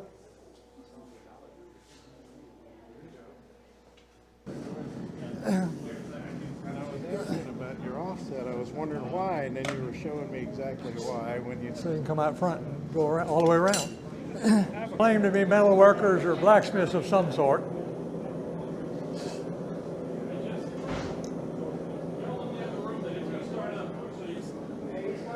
Can you hear me over the, can you hear it okay on the, over the fire and the noise? The volume doing good? Okay. All right, can you hear me okay? Yeah. All right. Most of us claim to be metalsmiths or metal workers or blacksmiths or something like that. But we work hot metal too. And this is another thing that this machine is good at, is hot metal. For example, I've got two butchers in there. Two fullers, excuse me, just a rounded edge piece of material on it. Yeah, you can kind of see the round edge there on the top and the bottom dies. And this die is in a square hole in the plate I've got clamped to the base. So basically, these are tools that John Elliott sells or that came with the tool that Julian gave us. But what it does, it allows you to use top and bottom tools like you do on your anvil. And all I did was align the top and the bottom up together, clamp this temporary bar on here in any position I need or where I need it, and then we'll do a little fullering and see what happens. And I may be doing this wrong-handed, I don't know. Let's see what happens here. Yeah, I am going to be wrong-handed, but we'll see. There you go. So what we're going to start out is a little fuller. You guys like to watch hot metal move, this will move it very easily. I'm hardly using any energy at all.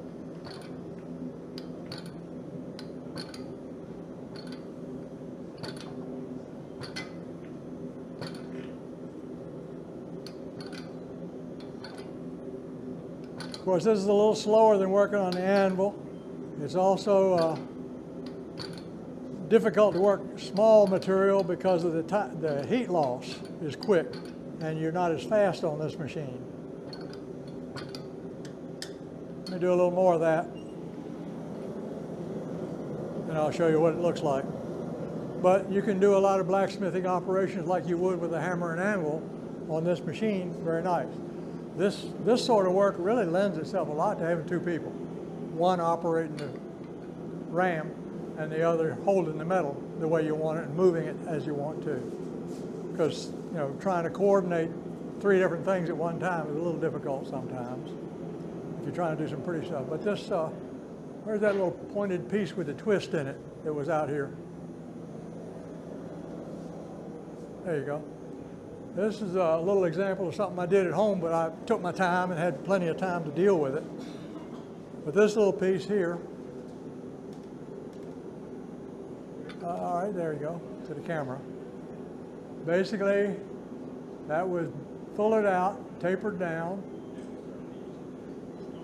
I put a little design in it with a fuller up and down the shaft, we'll show in a minute.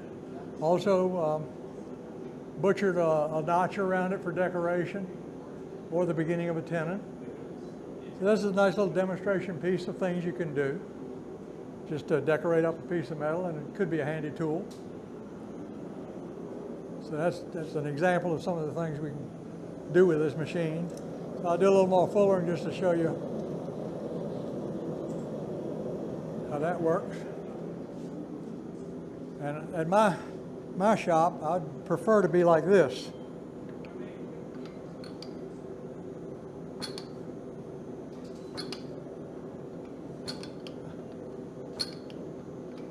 You can see it move okay?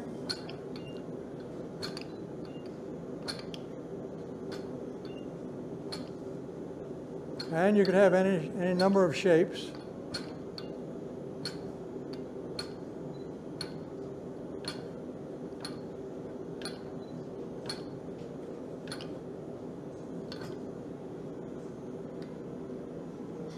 So you can see, there you go, there you go. You can see how it's tapering it down a little bit. Then you can use a flatter to knock the bumps out, all those things. But anyway, it's just demonstrating the fact you can use it to do hot work in a variety of ways. All right. Now here's another set of dies we have. A pair of butchers. There you go. There we go. So I'll put the butcher in here and try to line it up with the top piece.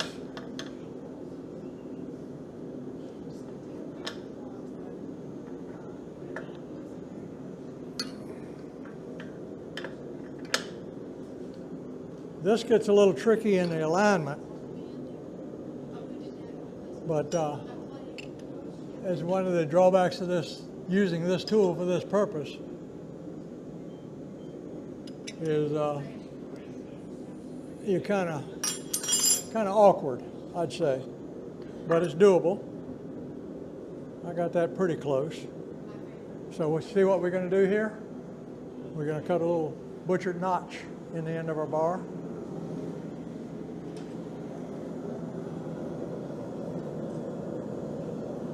That'll work.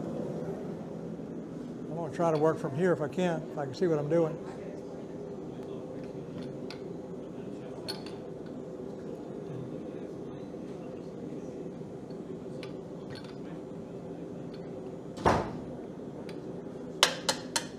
And there you can see a little butcher.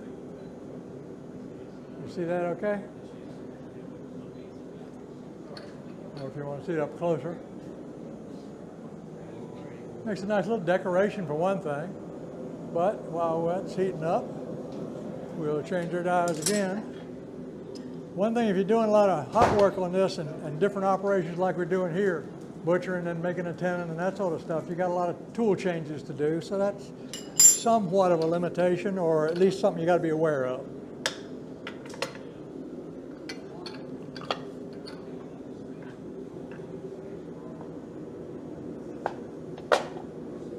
And your tools can get hot too, so you got to be careful.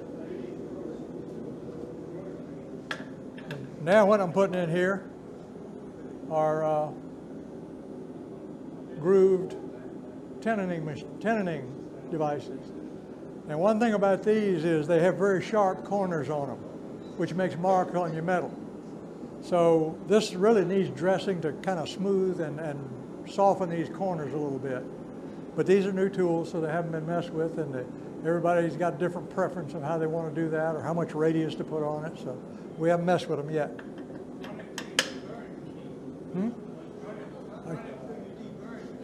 I didn't hear you. A deburring machine would help, yes, absolutely. Have we got one of them?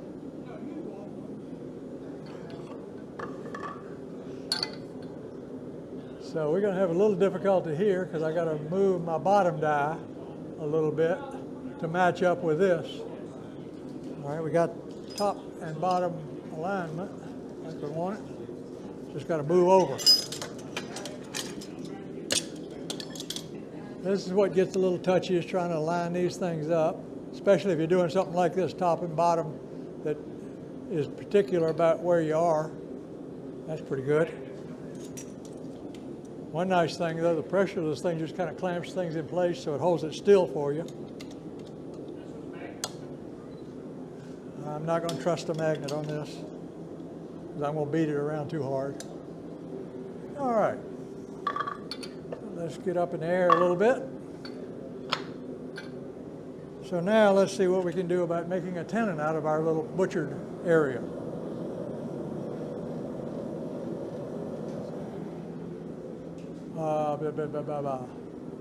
First thing I'm going to do is just knock the corners down.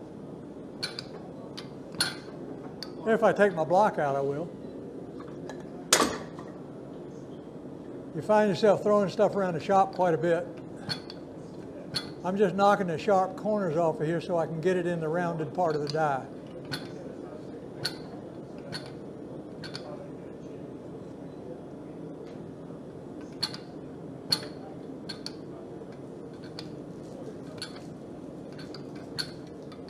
Now I've lost a lot of my heat, so I'm going to go back in the forge. And this is just me being slow and awkward and not doing much of this. I'm still in a learning curve, let me say it that way. But the capability is here, and I hope that's what I can demonstrate to you, even if I fuddle it. So we'll let that get hot again. And basically we're going to just try to form a tenon where I put that notch on the end of the bar with the butcher. Now we're going to turn that into a tenon, or try to. But that, there's in that little bucket of trinkets is going to be where I made a tenon using this. That's probably close enough for this purpose. Yeah. So basically I'm just going to start in the bigger hole and rotate and squeeze.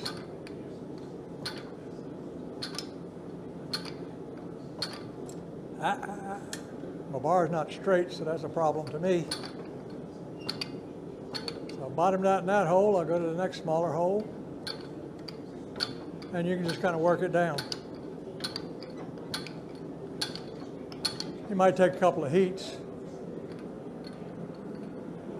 That was my Band-Aid falling off.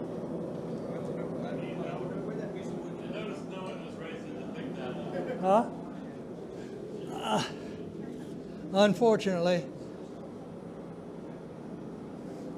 I have to confess I did something very unsafe. I got a little too close to the fire, and it's amazing how hot a rosebud can get, especially on the back of your thumb. doing something I shouldn't have. I was trying to do too many things at once. I've got one. I'll put it on in a minute. But it was, you know, one of those reminder lessons you get about paying attention and not trying to do too many things at once.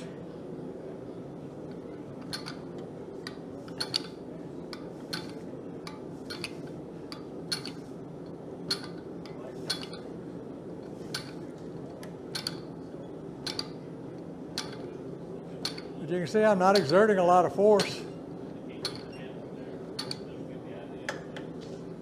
Now, I won't go much further than that, but you can kind of see the tenon being formed. So there's a tenon being formed.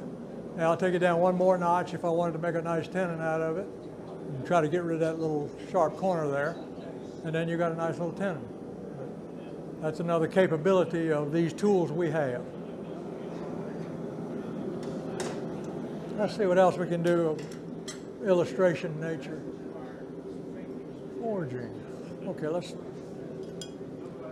I'll have to show this because I didn't, well, I'll talk to you in a minute.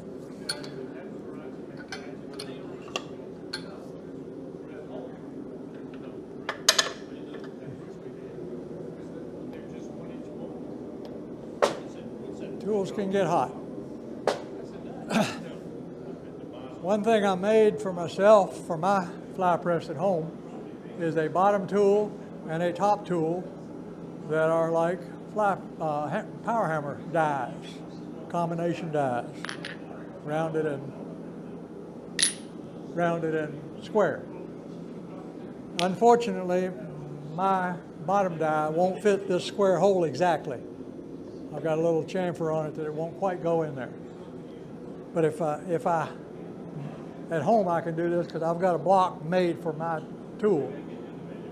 Basically, you've got the same dies here that you've got on that power hammer. And you can do everything you can do on the power hammer that way.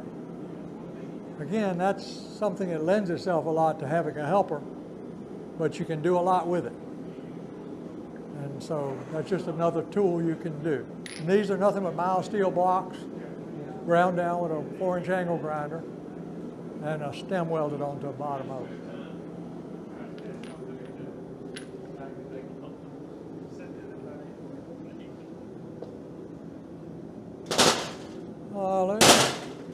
I was going to demonstrate that, but I'm afraid I can't do that.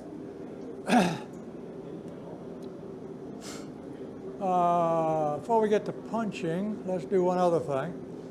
Let's dump this.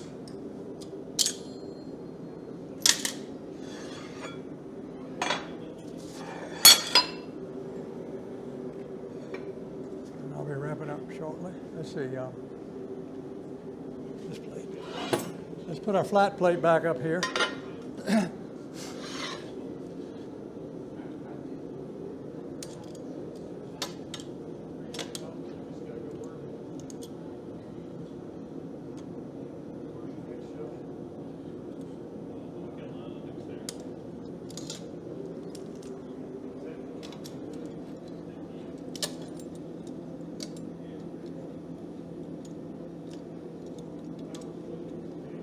I'm just putting the flat plate back on it so I can use that as a base.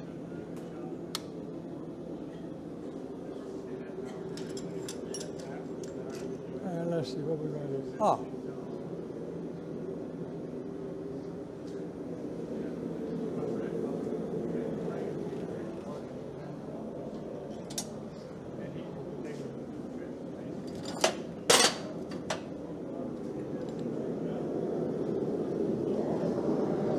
Get that warmed up. Let's do a couple of them.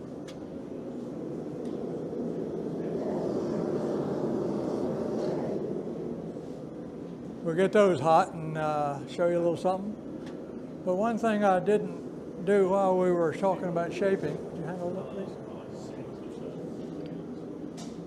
Kind of a neat little parlor trick. Every once in a while, you might need a piece of rectangular tubing or something, or making some kind of sleeve or a collar or something like that. There it is. And need a piece of rectangular tubing. That's a piece of 1-inch EMT. Kind of a little neat little thing here is we can, using dies,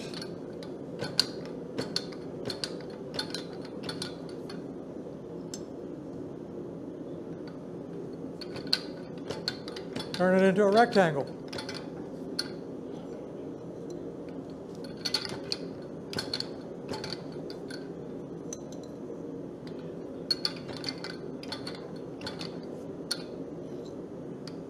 How's that?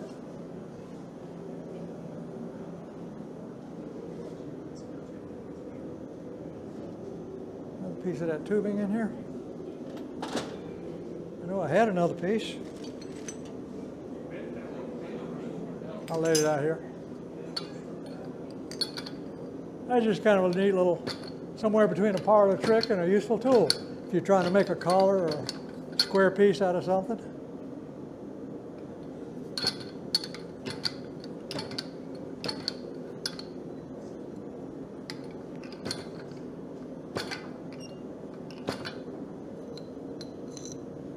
But that can be kind of useful. Turning around into square. Just a neat trick, but it's fun. Every once in a while, I've got used to that. Sometimes you might want to make a sleeve for the hardy hold of your anvil, something like that. So there's a way you can do that. Okay. Sir? Was that me or you that bobbled it?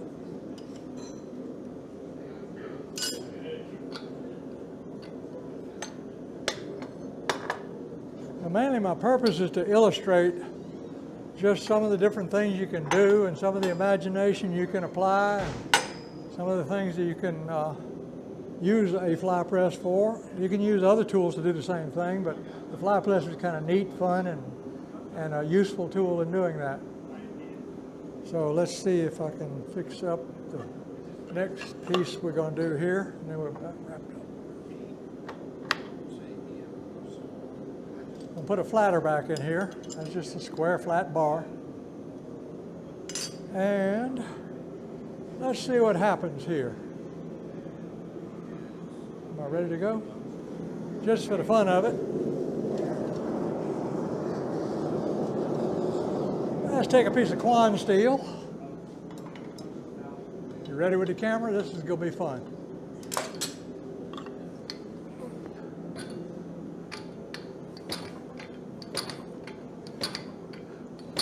Didn't get it quite hot as I wanted to.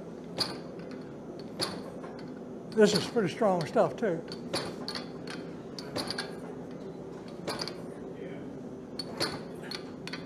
Well, you can see you can also wail on this thing pretty good.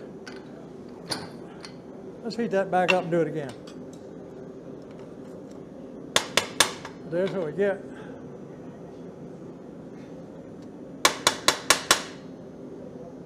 A little crooked, but you never know what it's going to look like. That's the neat thing about it.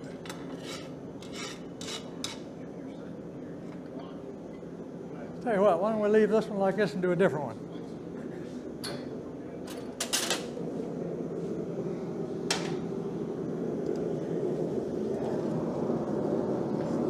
Ouch, not hot. Ew. Try a round piece, see what it does.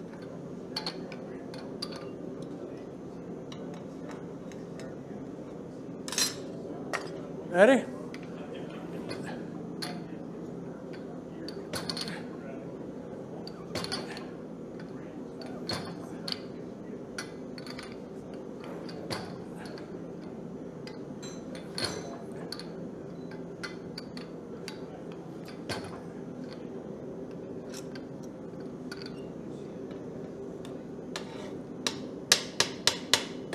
Make a lot of scale with that. Nice little tea candle holder or something.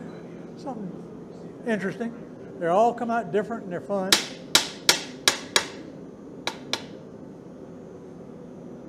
Just kind of odd. You never know what's going to show up when you start squishing.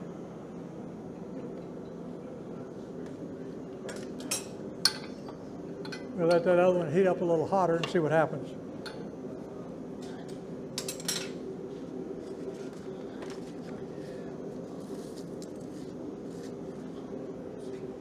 What else stick out on the side?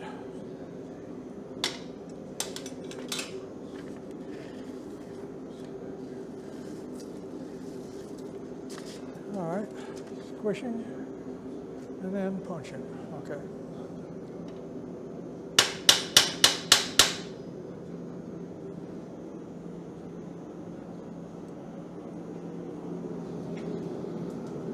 Is that other one looking hotter?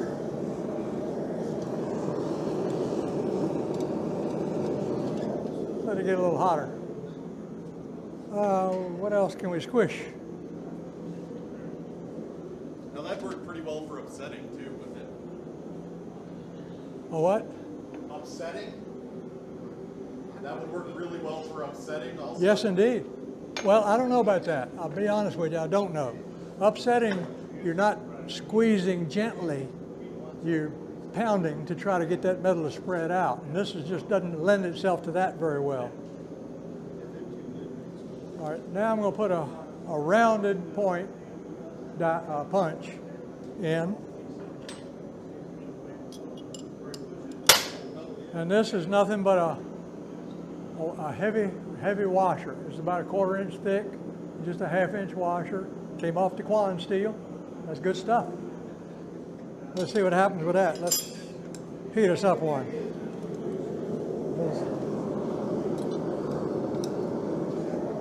Heat up a couple of them.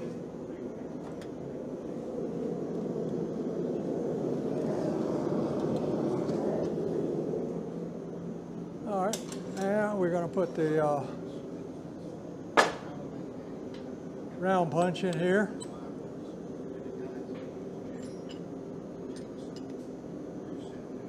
And this is our deepest of the little dishing bowls I have. So we'll get that about centered up.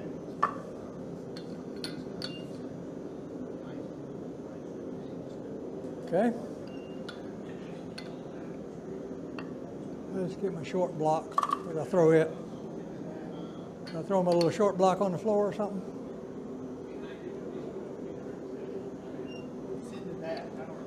Hmm? Oh, well, thank you, sir. Appreciate it. That ought to work.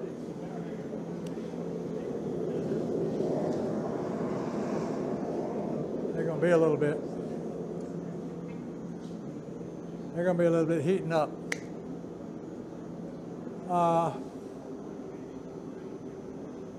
The other thing I was going to show, if you got enough time to bear with me, was punching a hole.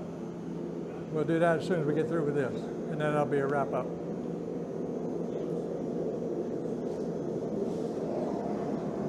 Getting close.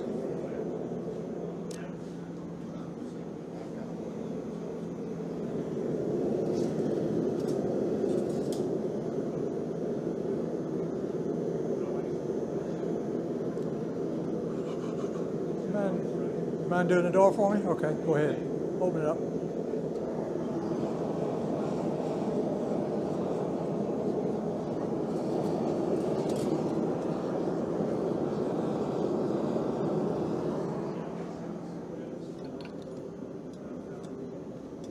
Just center that up down in there and let's see what happens.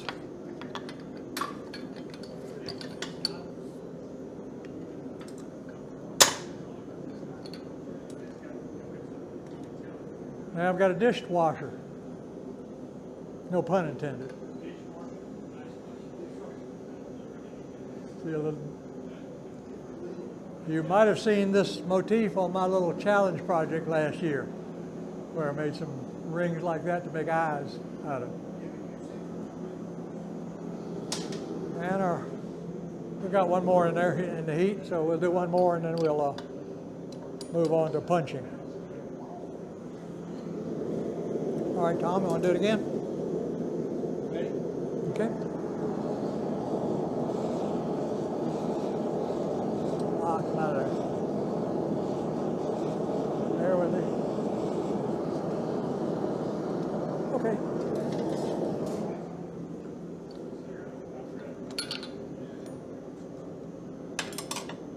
One more time.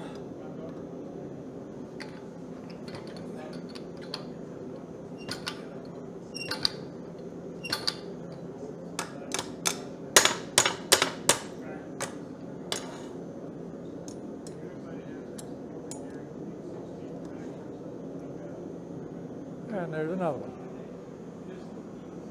Just fun little stuff. So you got a crooked washer now. Press washer on the leg vise. A lock washer, yeah, that's good. I have made them that way. Not using that punch, but yes, I have made the cupped washer on a post vise has a shape similar to that. So that can be a very useful method of doing it. All right, we got one hot piece in there we won't waste. Let's smush another piece of the rectangular tubing and see what that does, and then we'll go on.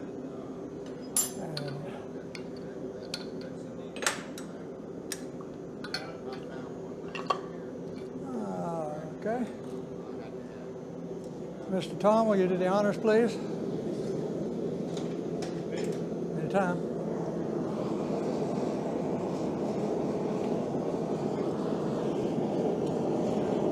Okay. Uh-oh. Bruce, you big dummy. It's called pay attention. You got to put your flatter in there first.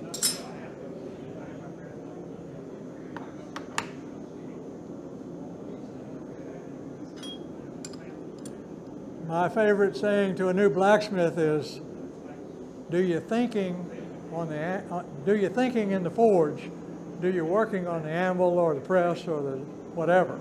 Well, I didn't. I do my thinking. That's when I need to be thinking my next move. That's when I make sure my tools are where they need to be and what I'm going to do next. So I didn't do that time, and I messed up. So one more try.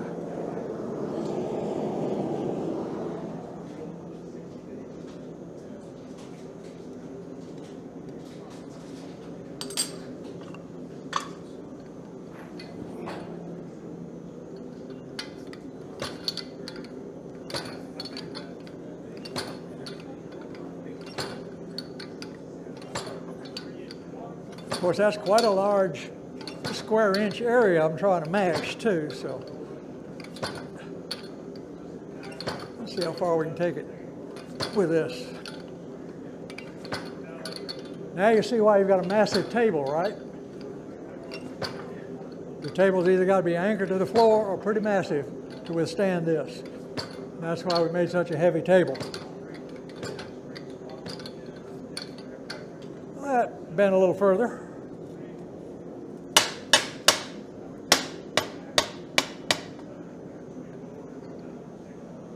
Kind of gooey and ugly, but that's the kind of force that thing is generating. And like I said, they never turn out the same. Everybody see it? All right, one more thing and we'll wrap it up. Punching.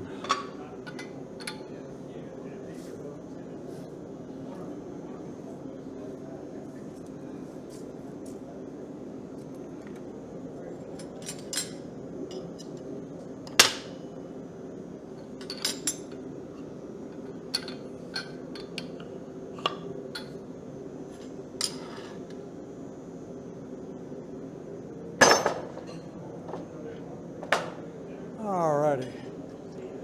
Let's see, might need that.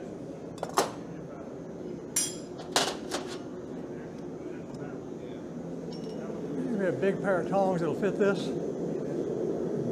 Go ahead and warm it up. Here you go, Tom. Those away.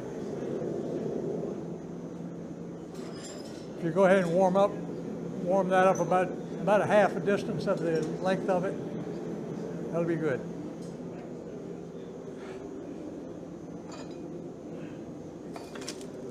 Now what? The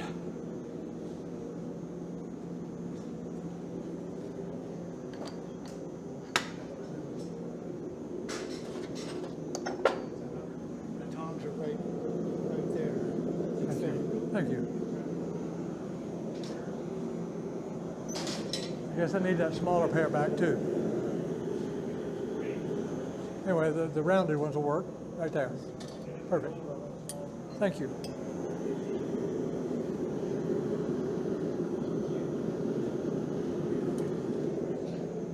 One thing blacksmiths like to do is punch holes.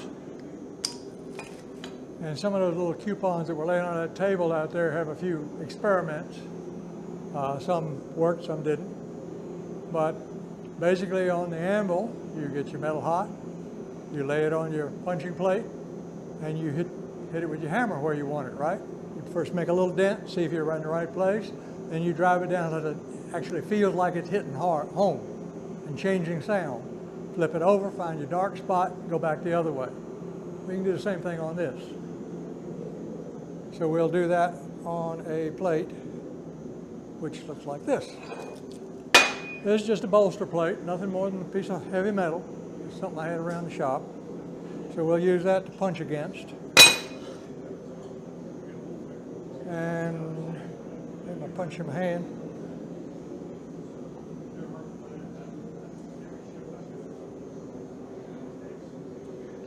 Just laying things back where organization is good. Okay. So I've got two kinds of punches here. One is just a tapered bar with a flat end on it, just a standard thing you might use by hand or you might whatever. This one happens to be made of a piece of H13 I had, which is wonderful. So we'll put that in there and see if we can punch about a 1/4 inch hole or so.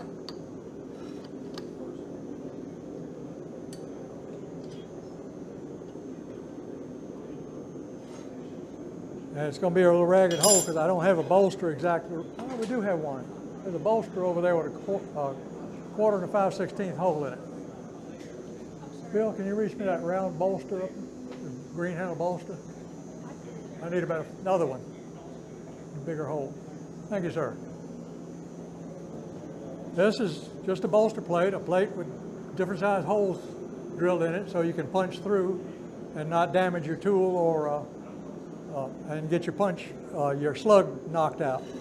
So we'll use this one. It's about the right size compared to what I had here. Let me make sure where we get it lined up. Huh? What? I can't hear you. You still want this clamp on, or? Yeah, I do want that on there. I'm just going to use the bolster. So I'm going to do two things. One is just use this as a flat plate to punch against to make my initial punch impression. And then we'll use the bolster plate to drive the slug out. Oh, need the taller block. There we go. Okay. Do your thinking in the forge.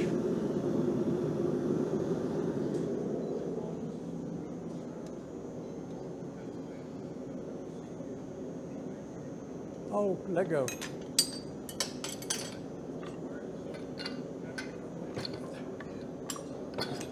All right, it's home. Flip it over. Get it indexed.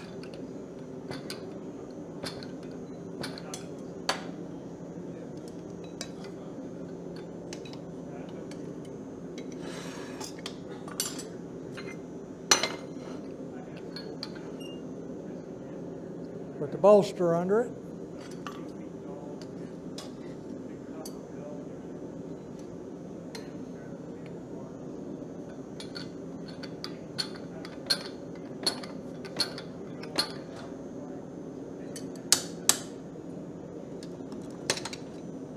And you got a hole.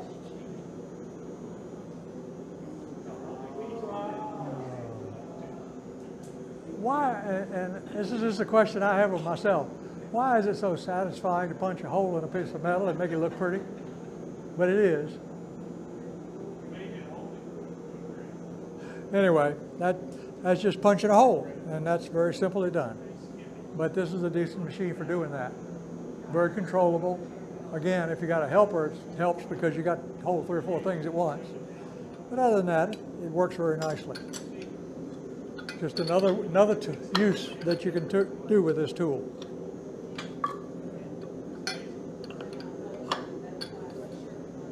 All right, let's get this aside.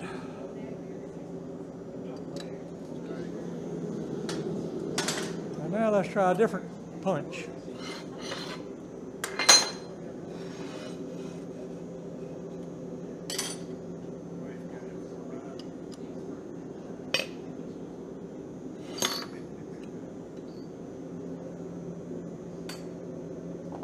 This time we'll use a slot punch.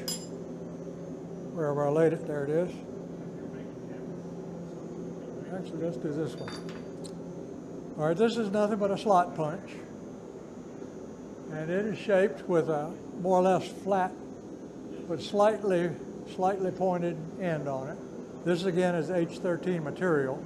And basically what I did, I drilled a hole in the end of a bolt, inserted that and welded it. And that's how I made this tool. So let's see if we can do a little something on our bar here. Actually, let's see if we can go through.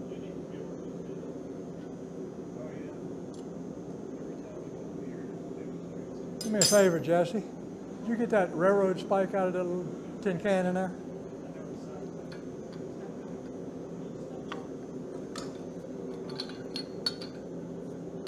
That's not bad. So we can punch all the way through that without damaging the tool or the base plate. Thank you, sir. So, I don't need these anymore. Are we good and hot here? I think we are. Let's see if this works. Well, I'll embarrass myself probably. Let's see. We got our hot metal. We're going to lay it on here carefully. Got a little more time on this because of the size of the metal.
Getting a little cold here, but let's see if we can do it.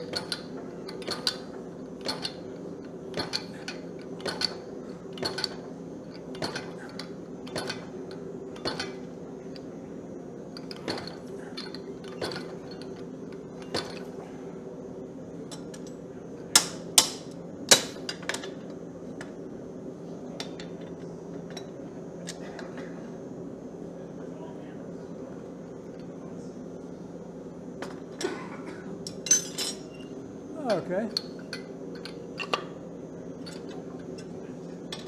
I stopped there, and it's kind of interesting to see the slug is still in it, but it went through from both sides. You get her?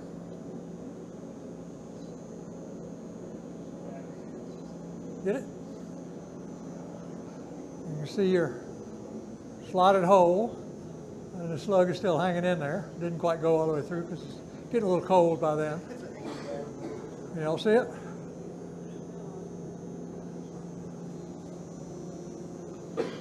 Makes a nice little hole. Didn't embarrass myself too bad. Did y'all get to see?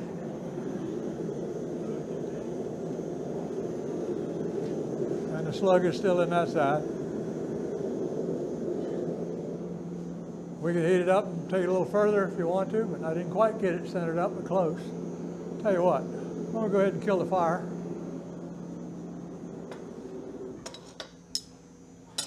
That way we can hear a little better. What do you want to switch it? And where's my railroad? This was an experiment at the house using this other one that's a little longer. Just wouldn't quite fit in here with the size. This longer one, but that's the one I punched that hole with. And there's your little railroad spike tomahawk underway. Makes a nice little hole. So that's that tool. Anyway, just trying to illustrate some of the abilities, the features, the techniques you can use, some of the tooling that you can use your imagination and go anywhere you want to with a fly press. So I hope everybody has learned something. Now the only challenge I have for everybody is if you win anything out of these iron in the hat items, I expect them to come back next meeting built into something. Anything but something. Okay? Is that a fair thing to do to challenge the guild? See what you come back with. I'm done. All right, thank you, Bruce. Thank you.